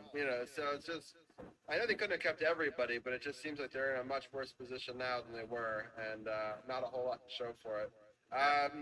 Brian, what are your final thoughts on this game before we move on? I mean, I didn't see this game honestly, so I'll just comment on the Westbrook Wall thing. Personally, I think the Wizards won this trade. Like, I personally thought they won it from day one. I know it took Russell Westbrook a while to go, but I said from day one, if you have the opportunity to get a player like Russell Westbrook, you absolutely have to take that chance. And I'm very glad, even though I'm not a Wizards fan, I'm very glad they did, because he has been an absolute joy to watch, since, especially in the second half. Now that he's 100% healthy, he's averaging a triple-double. I mean, that's just crazy. So I absolutely think the Wizards won this trade. No disrespect to John Wall and what he did during his time in DC. That'll always be remembered by Wizards fans as long as they live. But I think they won this trade for sure. And yeah, like everybody said, this was a pretty easy, convincing win over the Thunder. Yes, for sure. All right, let's get into this next game. And is this the game? I think so, right? It's the 26th. What day is this? It was yesterday? Yeah, last night they won. Yeah, that is the 20th. Very close game. Right, but it was, I'm just going to try to have the timestamp right on this. So, Daniel Gadford last night had 4 steals and 4 blocks tonight. He's the first player to do that since Haywood in 2004, 17 years ago. I thought that was an interesting stat that came out last night. At the time, it was pretty cool that the Knicks were on a 9-game win streak, and the Knicks didn't play tonight. Is that right? No, they lost tonight, Robbie. Oh, they lost. The streak's over. Do we need to talk any more about my team's losing tonight? Can we just stop, please? Thank you. I'm sorry. I really didn't know. I really forgot. It's okay. But yeah, it's a rough night for both of us. But yeah, so it was but a good defensive night last night for the Wizards, and we'll go back to that. So the Cleveland Cavaliers, 32 and 20 to 27, they came out pretty hot. The Wizards outscored 36 to 28 in the second. Cavaliers outplayed them in the third, and then the Wizards really put it on at the end, outscored them 32 to 17.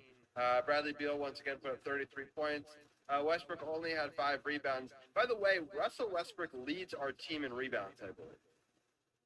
So, I think he's one of the first guards to do that for a team, or at least for the Wizards, in a very, very long time.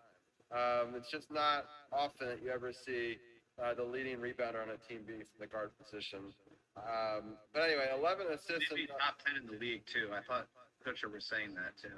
Yeah, it could be. I mean, 10, if you're averaging double digits in rebounds, that's pretty good, So, a lot of big men don't necessarily do that every night. But just good all-around play. As you can kind of see here, they split the ball well. It wasn't Bradley Beal went for his 33, but the rest of the team, they all showed up. I'm just so impressed with some of these role players, showing up and performing really remarkably. Arun, what are some of your thoughts on this game?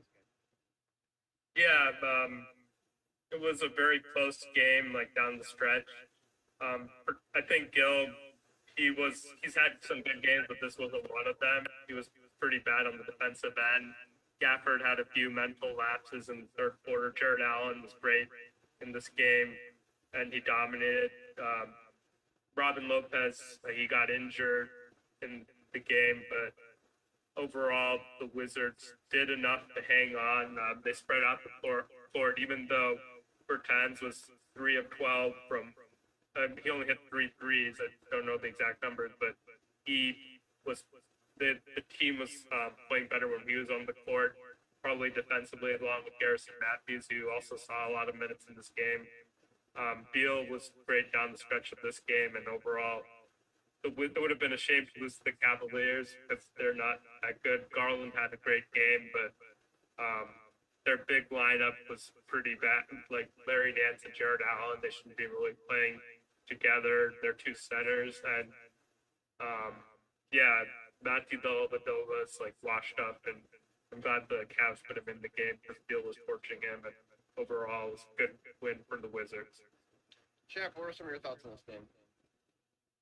I unfortunately did not get to watch this game because I was in the middle of a Twitch stream for a wrestling pay-per-view. But from looking at the stats, it looked like that it was the fourth quarter of this game that made the biggest difference for this team and getting the victory over the Cleveland Cavaliers. And I mean, this victory in this game is a microcosm of what led to what would ultimately lead to an 8-game winning streak for this franchise, which comes very close to the longest win streak they've had in a very long time for a team that looked like they were pretty much down and out of the playoff running. This victory puts them back into contention and talks of getting into the playoffs coming a month or so from now. So great win for the Wizards. Great job of keeping bringing it back and playing defense when they needed to play defense. And I mean, again, they're just showing that grit and that toughness that they seem to be known for. All right, great. Tim, what are some of your thoughts? This was a great win for the Wizards. They were actually behind in the second half and parts of the first half as well. So they had to play really hard. And like Arun said, Beal was clutch. Russ was clutch. I confirmed he's actually the 8th leading rebounder in the NBA, which is amazing for a guard. And we know he averages a triple-double, so great trade by the Wizards, I would say. And he's flourishing with a great scorer like Beal to take a lot of pressure off of him.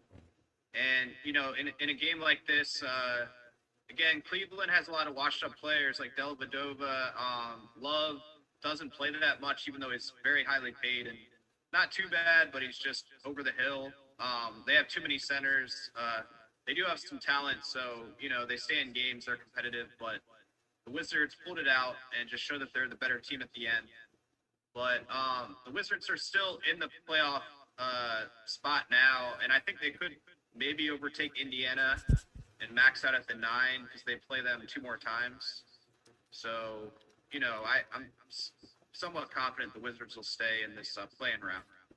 Yeah, that would be really exciting. It's funny because we were talking about a Brendan Haywood stat before, and I looked up and I forgot that he's on that post-game show. So shout out to Brendan Haywood, one of my all-time favorite North Carolina Tar Heel players, being the last person to be that defensive center presence. But I'm really impressed. This doing it by committee has been really, really helpful for the Wizards. I think they've really played everybody, and they've had to, especially in this next game. If they had won tonight, it would have been because a lot of these role players really stepped up in the first half. They just missed out in overtime, but they kept them in this game. Brian, what are some of your thoughts on this Cavaliers game before we get to the next game? Yeah, you got to be Cleveland. They're one of the bottom 3 teams in the Eastern Conference. So if you want to have any chance of making the play-in, got to be teams you're better than. Arun mentioned it. Beal was a great closer in this game, scoring 33 points, doing his usual thing. That's incredible that Westbrook is the 8th leading rebounder in the NBA for a guard. That's just crazy, and especially considering how he started the season. I mean, the way he's turned it around in the second half has just been amazing. I will, even though I'm a Knicks fan, I will give love to the Wizards for having this incredible winning streak. I mean, what a great run to get them right back into the thick of the playoff hunt. I mean, they absolutely deserve respect from everybody around the league. I was listening to Jeff Van Gundy on a radio interview today, and he gave love to the Wizards. So if Jeff Van Gundy's giving you love, then that's a big deal. So, good win for the Wizards and a great winning streak. They should be very proud of what they accomplished in the streak. And I will echo that right back to you, Brian. I know you're sad about the Knicks. Thank you. I mean, they're both teams, were the 2 winningest teams over the last couple of weeks. And it's something, we don't get a combined 17-game win streak between our teams very often, maybe never. So, it's something that we should It was enjoy. a fun time. It was a fun time. And And honestly, streaks are meant to be broken, but then once they lose them, then maybe you go in another one. So and the Knicks are playing the Bulls on Wednesday, and like I've said on my podcast, upon further review with Brian Brennan, we're going to try and help out the Wizards by beating the Bulls on Wednesday. I very much appreciate that. All right, let's get into this game that was tonight. We'll do a post-game one because we'll have a lot of games straight down next week, so it'll alleviate a little bit of it on the back end.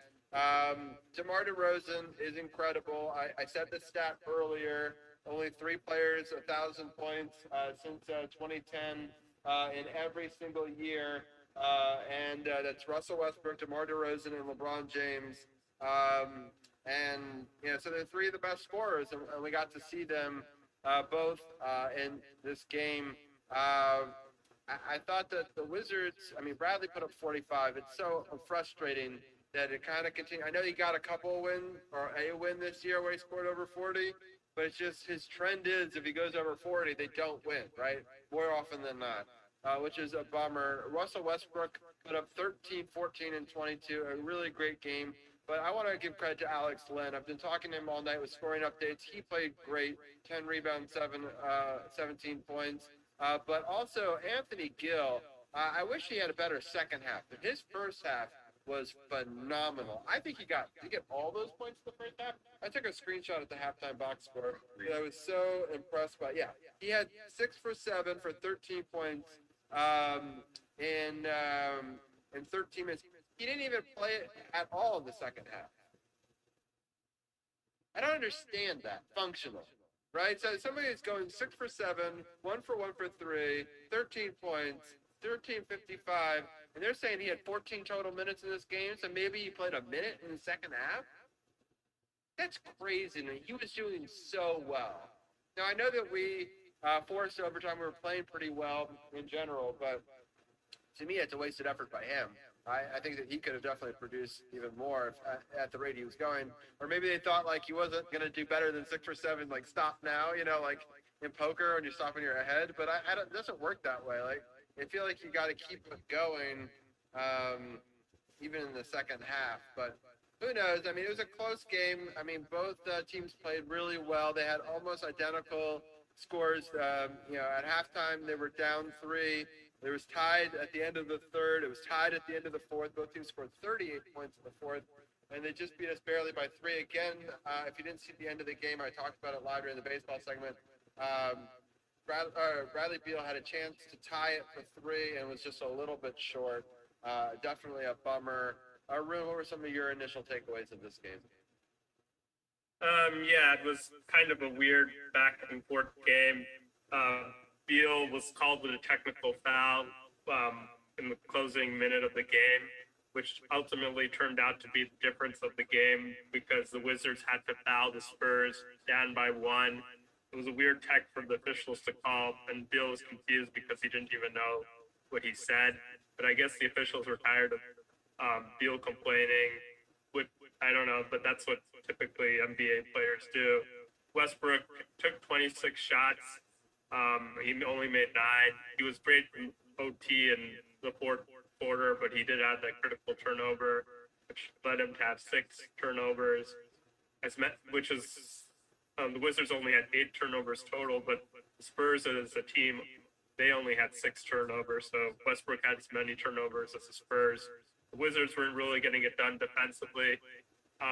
Gill, he's a good offensive player, but I can speak to why he probably didn't play. The Cleveland game, he was pretty bad defensively, and even in this game, he scored all those points. And during that time, the Wizards only outscored the Spurs by 2 points, meaning Spurs were getting theirs. And I think this game was heading to double overtime if Beal didn't commit that technical foul, but it's a loss. It's a back-to-back loss. It ends an 8-game winning streak. The last time they did that was 2001 when Michael Jordan was on the team. So that's pretty crazy and something that Wall, Gilbert Arenas never did. But Michael Jordan did it, but he didn't make the playoffs that year. So pretty funny. But hopefully the Wizards do make the playoffs, or at least the play-in game. They did lose some ground. But it is a back-to-back game, so it's hard to be too critical of this loss. They did play well against the Spurs, who, as you mentioned, Robbie, they've given the Wizards fits over the years. Yeah, for sure. I think you mentioned some good things. The back-to-back and then going into overtime, they just probably ran out of gas a little bit. But I wonder, I mean, a lot of Wizards players and coaches were chirping at the refs all game. I mean, there was a Westbrook technical early on where you could hear on TV the amount of cursing he did. I was shocked they didn't throw him out of the game, to be honest, because after the first one, they gave him a lot of leeway to not give a second one because I think they felt bad that maybe they shouldn't have given the first one. But like, I was kind of blown away. I mean, I've seen players say that kind of stuff before and get the second. So just really interesting. Arun, do you think that some of the comments earlier in the game by other Wizards players and coaches affected how they called the quick technical against Bradley? Yeah, not only the Wizards complaining, but Greg Popovich, he had a technical earlier in this game as well. I believe some other Spurs were chirping at the refs. And I think the official probably forgot what portion of the game this was in. And they're human after all, and then he called the tech. It's just unfortunate that you're not, it's like a given that you're never supposed to call a technical foul like in the closing minute of a game. That's like an unwritten rule. But perhaps Beal, I think the last every possession he was asking for contact. In that instance, though, Beal was right that he was knocked over on the floor by Pirtle. So I can't be too angry with Beal, especially since he had a great game. He took 37 shots, but he did make 20 of them. Unfortunately, he needs to work on his 3-point game. He missed all his threes, including that last three.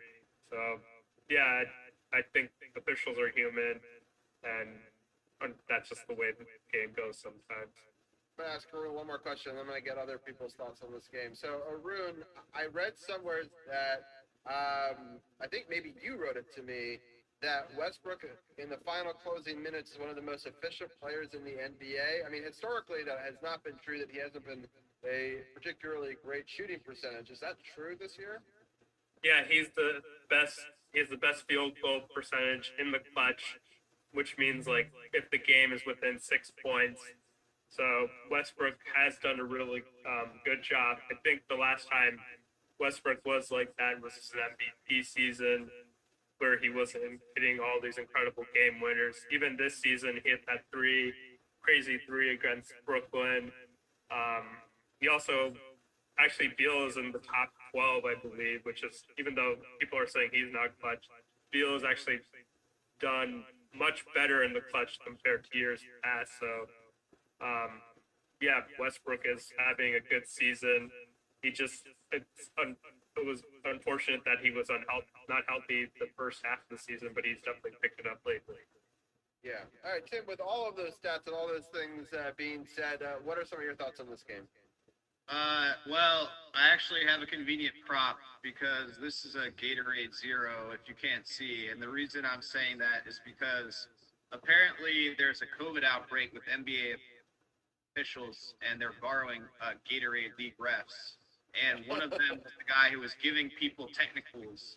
I thought that guy looked like a Yahoo. This guy did not look like a good. No, he was not a good ref. Both teams hated him. He is a scrub. And I'm glad it's a zero Gatorade because, he's a zero talent ref. So send him back to Grand Rapids or wherever the fuck he's from. I don't know.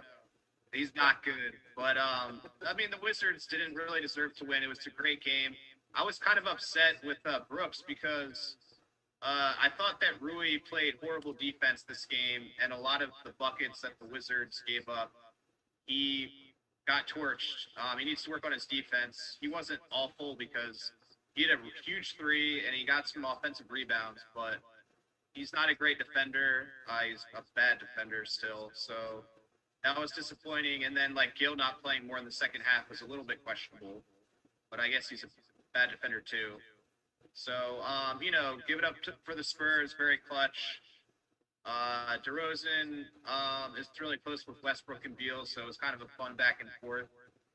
But, the Spurs are a little bit better of a team, and obviously they have a better coach, so they're going to win games like this against the Wizards. Yes. Champ, I'm going to go to you next. What are some of your thoughts?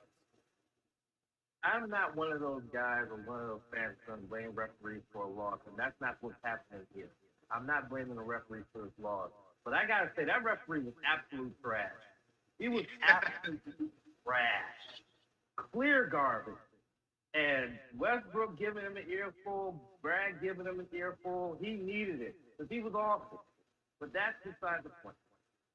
This was a highly competitive game against a very, very talented Western Conference team that you needed to win because of the fact that the Raptors won tonight So you knew that you needed to win this, keep ahead of the pace.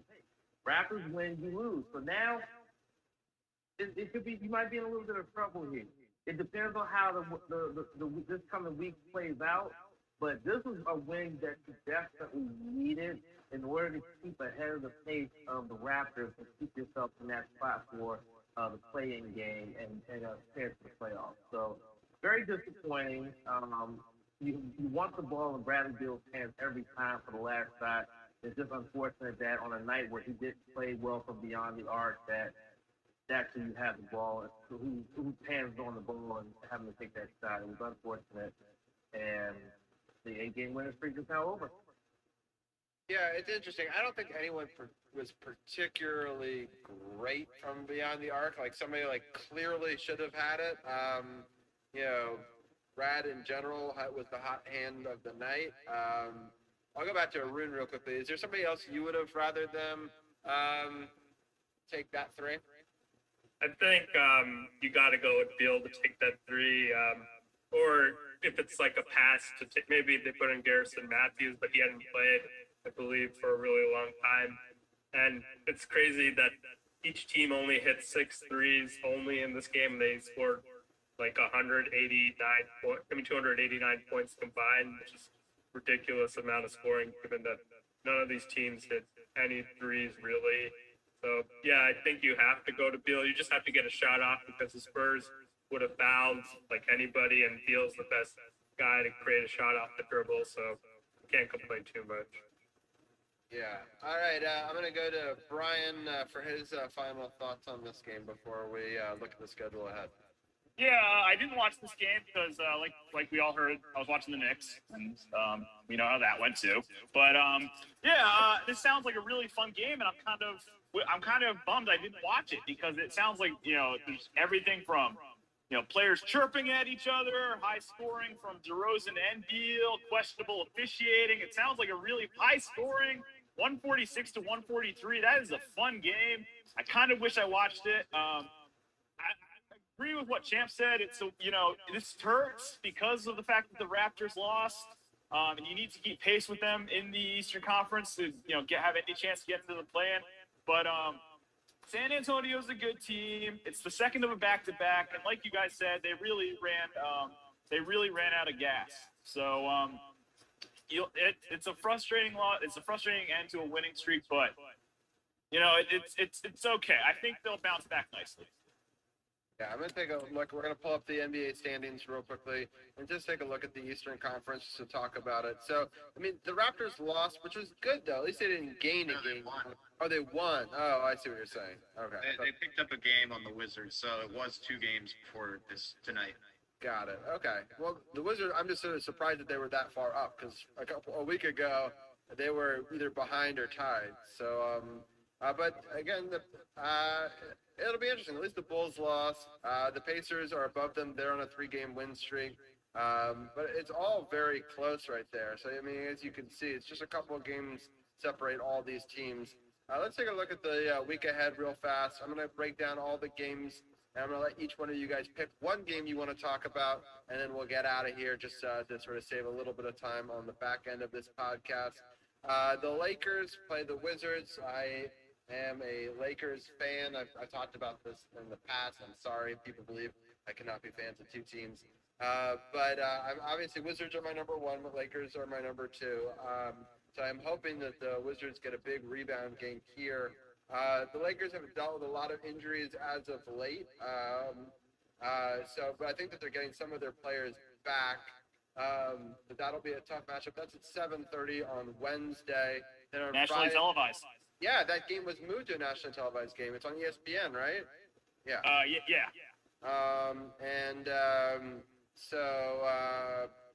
The Wizards then get another game against the Cavaliers, this time in Cleveland, Friday at 7:30.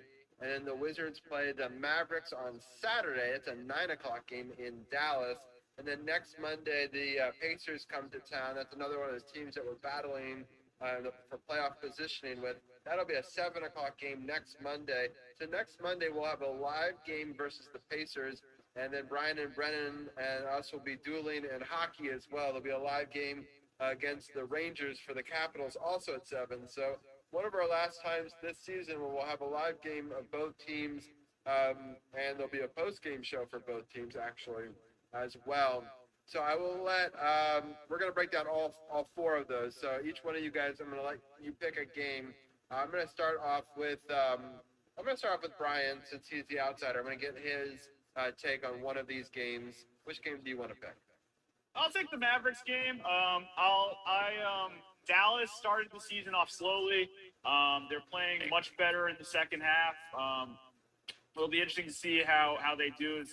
It'll be a tough game on the road. Dallas is definitely a playoff team in the West with Luka Doncic and my favorite player, Kristaps Porzingis. So we'll see how that goes. I think that could be a tough game. I think they'll win the Cleveland game before that.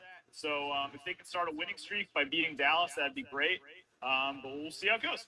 Yeah, and it's saying here that the 2 players of the week would be playing in that. That's right. Game. Yes, so, yes. Luka Doncic is an animal. He's so good. Yeah, it sort of surprised me a couple of years ago. I didn't expect him to be like one of the greatest players in the NBA today, but he is. I mean, there's no doubt about it. But you look at him, you don't think that's the guy who's going to be, one of the greatest players in the NBA. And he's proven me wrong. I didn't expect it, and he's been phenomenal. So that'll be a great matchup. Tim, I'm going to go to you next. Which game do you want to break down? I'll do the Pacers game on May 3rd. So the Pacers are right above the Wizards in the standings. So this is a very important game with playoff implications. And the Pacers are not a great team, although they've won 3 straight games. The Wizards beat them earlier in the year. And the game was close and in DC. So I think this is a must-win game, to be honest, because I believe the Wizards will lose the 2 games against the Western Conference teams, the Lakers and Mavs.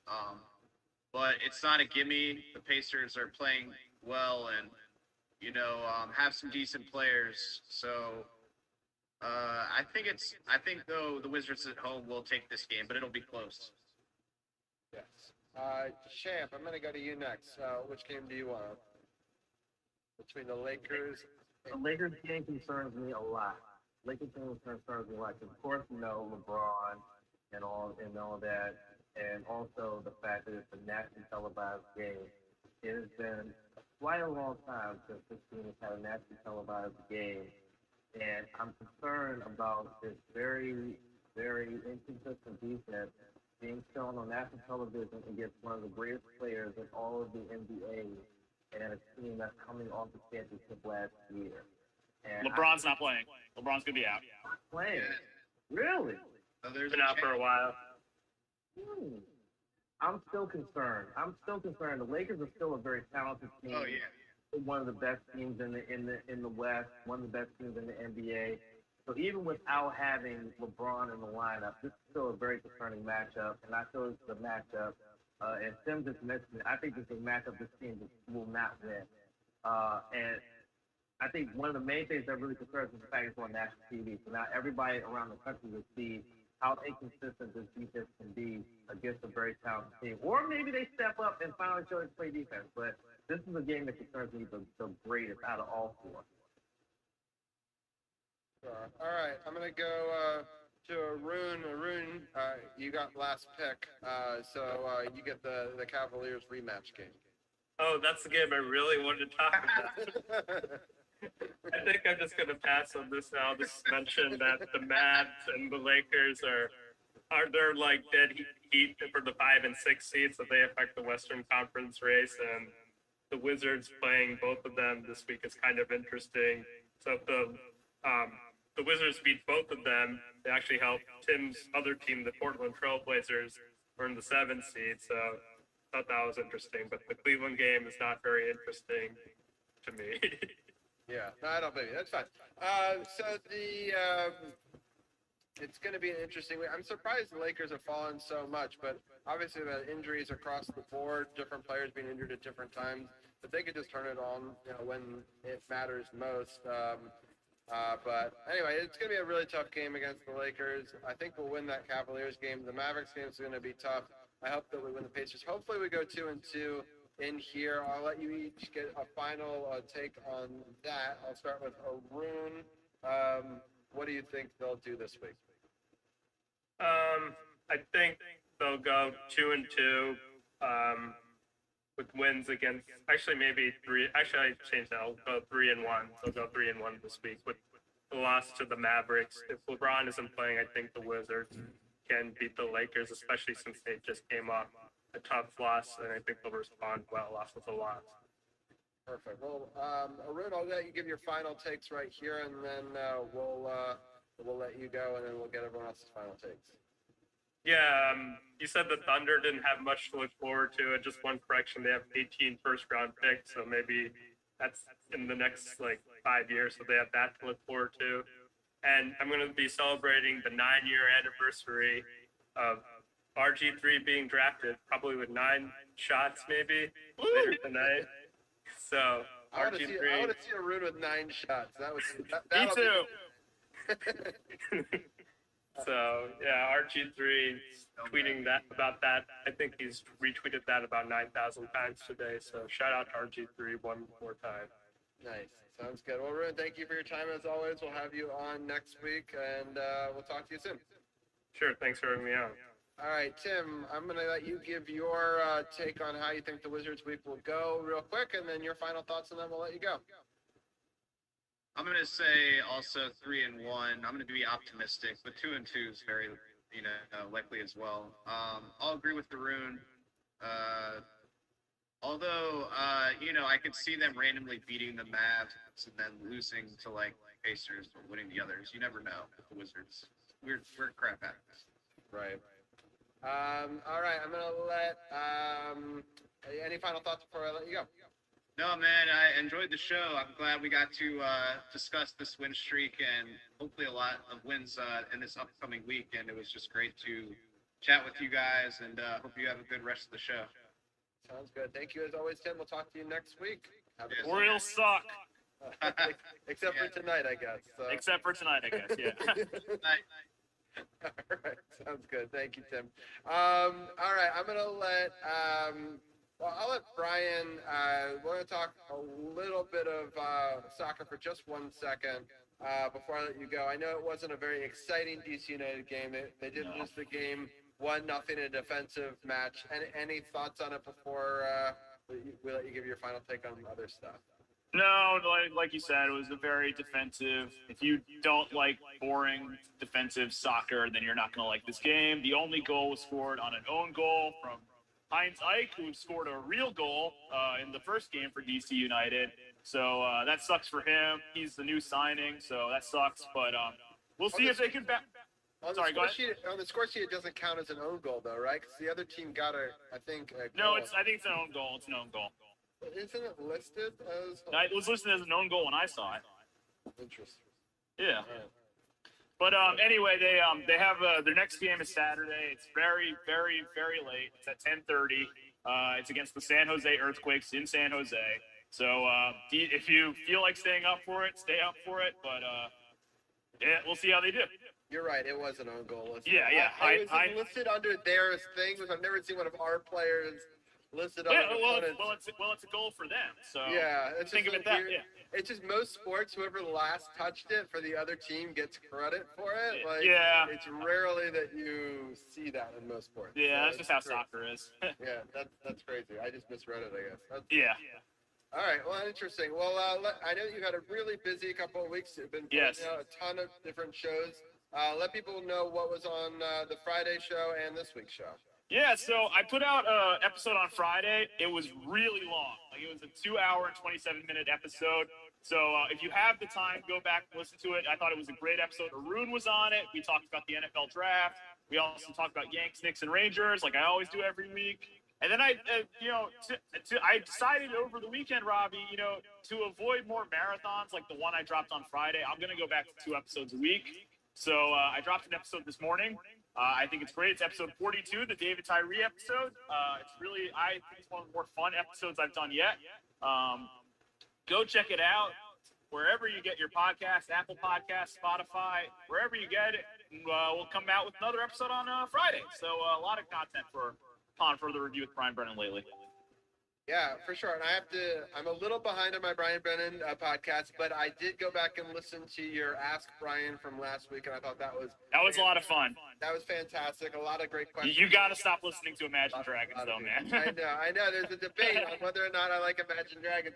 I don't hate Imagine Dragons. I like them because of what they did for the Washington Capitals. They jinxed the Vegas, and forever I will love them for that. So like, that's all right. That's fair. That's fair. They can produce all shit music for the rest of time, and that will forever solidify them as a great band for me. So, all right, that's fair. That's legitimate. I think, Robbie. That's fair. Anyway, but I appreciate that. Even if there was some digs throughout that podcast, I do think that it was a fun listen. And a lot of shots were fired on that Ask Brian episode. I will say you weren't the only one. I know. There was a lot of shots fired on that. Bullets going everywhere. Yeah.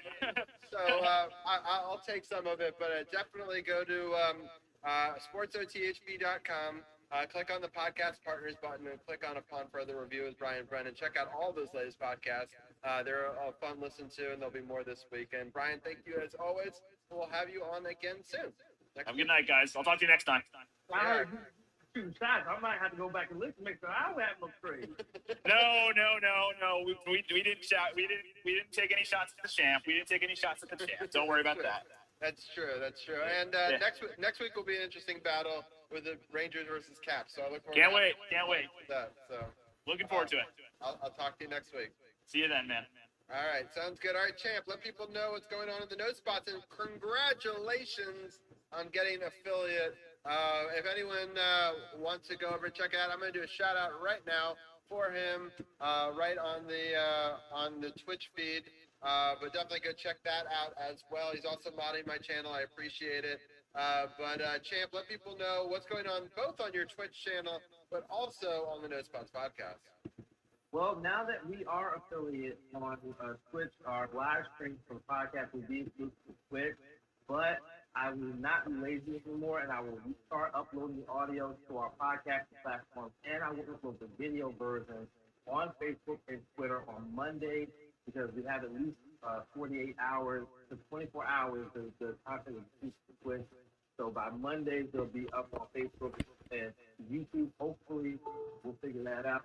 But this coming Saturday, it'll be our season 3 premiere. When we'll be recapping this past Sunday's Impact Rebellion pay-per-view, which was awesome, as well as what happened this week in wrestling. And on the Twitch channel, I will be doing a Wrestling Chat Wednesday stream where I will be just talking about wrestling with the community, talking about women's wrestling and tag team wrestling, and taking questions from the viewers on what they want to talk about when it comes to wrestling. That's coming up on Wednesday at 7 p.m.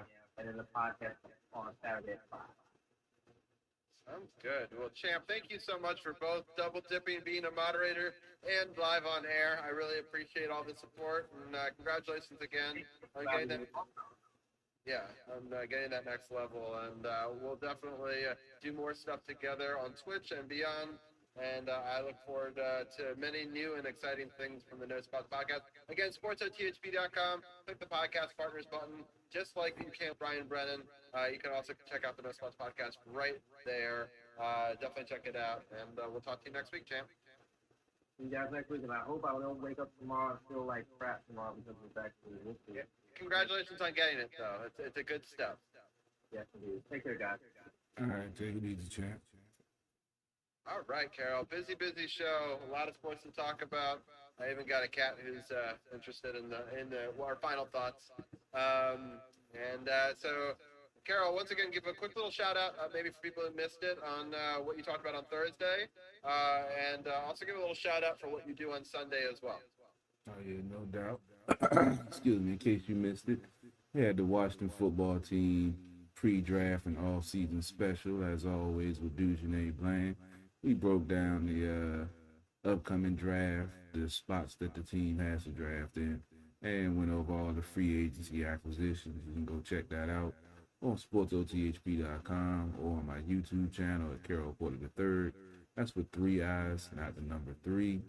Make sure you check out Sunday nights at 6 at the Bar Radio, talking a little bit of sports, a little bit of politics, a little bit of current events, and independent music. As always, we had a great in-studio guest last night. And we do it every Sunday night. You know, it's a little bit different from Sports on the Hill podcast. So, you know, if you want the adult conversation, don't mind a couple of, you know, four-letter words being dropped and alcoholic beverages being consumed on the air. Tune in 6 o'clock Sunday nights because we always have a lot of fun. I always have the best interviews and the best independent music. You see some of the videos that I play at the end of the show, some of the videos that we get on At the Bar Radio. So make sure you check us out every Sunday night starting at 6 p.m.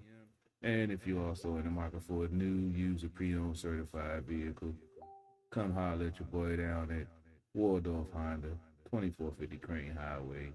New, used, pre-owned certified, even do leases. So inbox me for details or hit me up or come on down and ask for Carol because I'm going to get the deal done, the price that you want, and the vehicle that you want.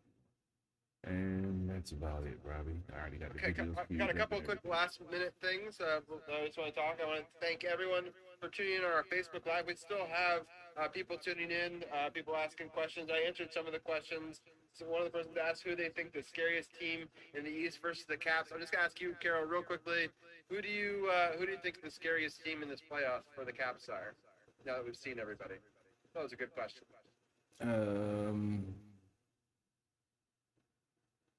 I guess if the Rangers can get in, the Rangers are the team I'd be worried about because they've played the Caps the toughest, and I have a winning record against the Caps. I'm also a little worried about Pittsburgh, only just because of their history. I know that they're different teams. I know that we beat them in 2018, but just history tells that they're a tough out. And I also get a little worried about the Islanders, just because they have Trotz, and I know that we played very well against them in the last couple of games, but.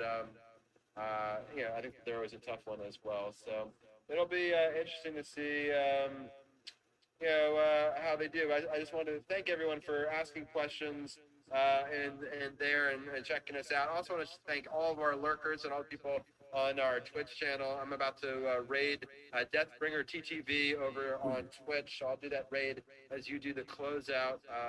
And that's all I've got for tonight, but I look forward to an awesome show next week. And then also, that's the month of May is starting. We'll be doing our first show, Cinco de Mayo, next week of the new show, Streamers, Songs, and Sports. So check that out on my Twitch channel next Wednesday. I'm also going to stream it on Facebook as well. I look forward to doing that with the great Josh Turk. So that'll be really fun. That'll be a live Rangers game as well. So thank you, everyone, again for tuning in, and I'll let Carol do the outro. All right, as always, as Robbie said, thank you for tuning in. Appreciate all the contributors, viewers, listeners, sharers, posters, and folks that's just been loyal to us and been there through the whole 6 seasons of Sports on the Hill podcast. Make sure you check out the website, cop some of the apparel, help support the movement. All this equipment and stuff is not free. So we appreciate anything you can do to contribute to the movement and the cause. Once again, I'll be playing some Renegade along with TJ Maycrow, artist out of New Zealand, which we've received some music from on At the Bar Radio. We get music from all over the world, so stay on the lookout. I'm going to have some new music and new videos playing at the end of the show if anybody interested. And if you have any independent music, hit me up. Just send it to me. It has to be in MP3 form. We do interviews, bring you on. We do Skype, call in, or even come to the studio. So be on the lookout. Stay tuned for so much more. DC Sports about the politics. It's not just a catchphrase. It's not just a motto. It's what we do. We out. See you next week.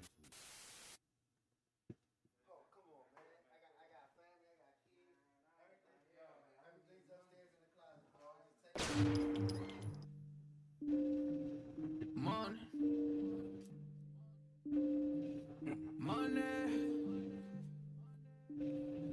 I love that money. Lucas. Money, money, money, money, money, money, money, money, money, money, money, money, money, money, money, money, money. You don't really want to play.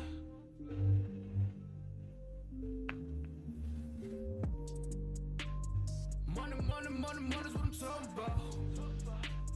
We don't really know what you been talking about. play. You don't know what to say.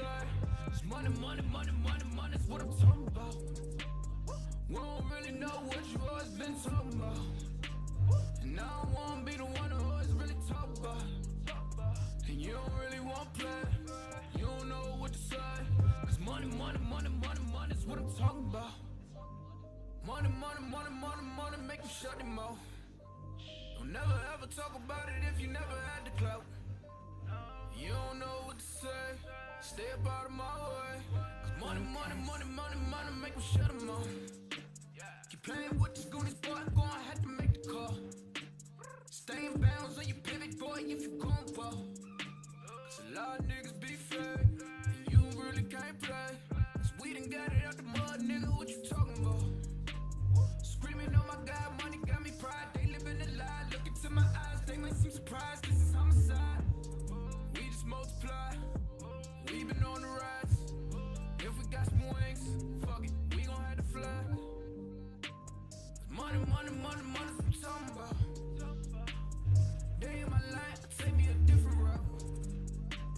And use all my case, niggas on my face. You can get it erased, what you talking about? Money, money, money, money's what I'm talking about. We don't really know what you been talking about. And you don't really want play. You don't know what to say. Cause money, money, money, money, money's what I'm talking about. We don't really know what you always been talking about. And I don't wanna be the one who always really talk about. And you don't really want play. You don't know what to say. Cause money, money, money, money, money's what I'm talking about. You never crossing these borders. I'm whipping it up, Gordon Ramsay. I swear that I'm cooking these orders. You talk about me, you better just hope that you can just really afford it.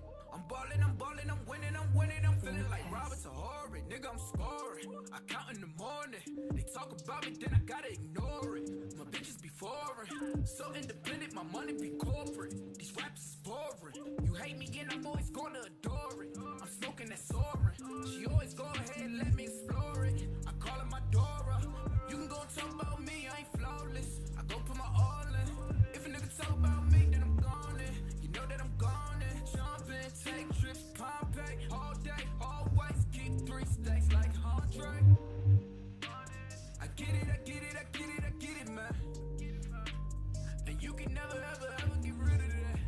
So watch what you say, and watch how you do. If you play the game, then you play by the rules. Money, money, money, money's what I'm talking about. We don't really know what you been talking about. And you don't really want play. You don't know what to say. Cause money, money, money, money, money's what I'm talking about. We don't really know what you always been talking about. And I don't wanna be the one who always really talk about. And you don't really want play. You don't know what to say. Cause money, money, money, money, money's what I'm talking about.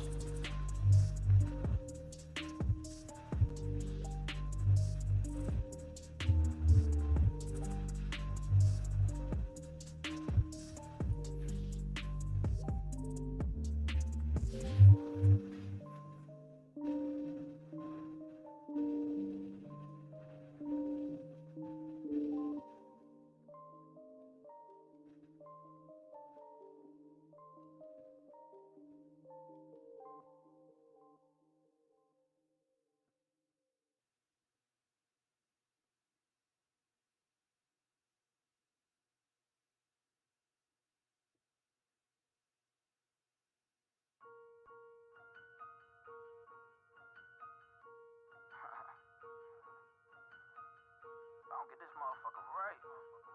Right.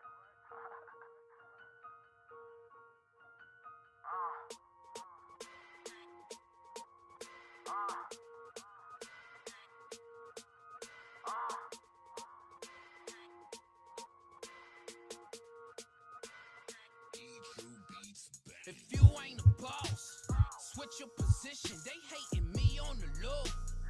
I cannot listen. I pack your bag if you trippin'. I got me your superstition that you been looking for ways. Get me up off this mission. My grandma told me, boy, watch what you pitching. You stay safe at the base and not what you whipping. They just all in my business. Scotty knows just what a pippin'. Flow like I be rapping. Tiptoeing J's when I'm riffing. They say I be hot, but I think I'm sizzling. Surgically put on the clinic. Spit it out just to a dentist. Try to do me some good, but they say I'm a menace. We back and forth like it's tennis, and I can't mold out my image. But we can't really change what you already felt, and nobody can say we never did help, never did it to mention. So let's calm all the tension. Let's just show you what's real and just get back to this business, you know. Trying to make a flip up off a quarter P. This is what it is and what it's supposed to be. I've been right here if you ain't noticed me. It's them Southside Squad niggas voted D. We been right here if you ain't noticed me. We been right here if you ain't noticed me. We been right here if you ain't noticed me. We been right here if you ain't noticed me. A rapper step up to me.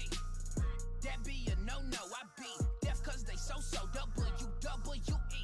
I got the game in a chokehold. Stamp it just like a logo. Just keep it on the low-low. They like I'm back on my mojo. Man, I still be great. Ain't riding no solo. Used to bag up them Cinco's just to make back that Ocho. Going into OT when I was loving that Coco. Spit it all on some promo. I'm talking tables and photos. Dying for what I love. I forgot about the Toto. Don't become a D-Rust. That mean you breaking the broco. Man, all of these threats, I might just buy me a fofo. Try and get all of these checks so I don't see you just no more. Man, you rapping ass niggas. I see you done change. Even when I touch my first million, I stay the same. You can't deliver the genre. Fuck this game like a porno. They hearing this like, oh no, ain't from DC, but he go. Trying to make a flip up off a quarter P. This is what it is and what it's supposed to be. I've been right here if you ain't noticed me. It's them Southside Squad niggas 40 deep. We been right here if you ain't noticed me. We been right here if you ain't noticed me. We been right here if you ain't noticed me. We been right here if you ain't noticed me.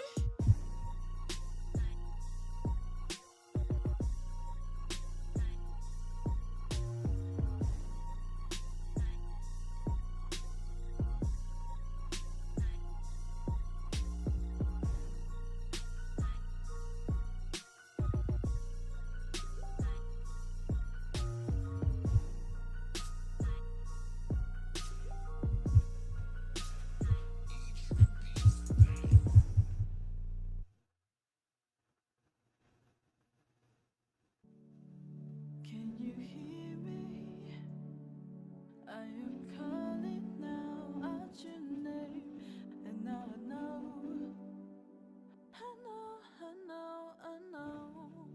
and I'm here, and you know it. It's all just the same, and I know it's gonna be disco. Take me to a place where everybody learns, where everybody sees, where everybody shows their love. I didn't think so. You know. That's why I always champagne for you or me. I really didn't think so. I take a promise, I give it some love, I make a wish upon a star. You know you gotta get it right. You know you gotta get it right. Ooh, every little thing counts now. Every little bitty thing. Can you hear me? I am calling now out your name, and now I know,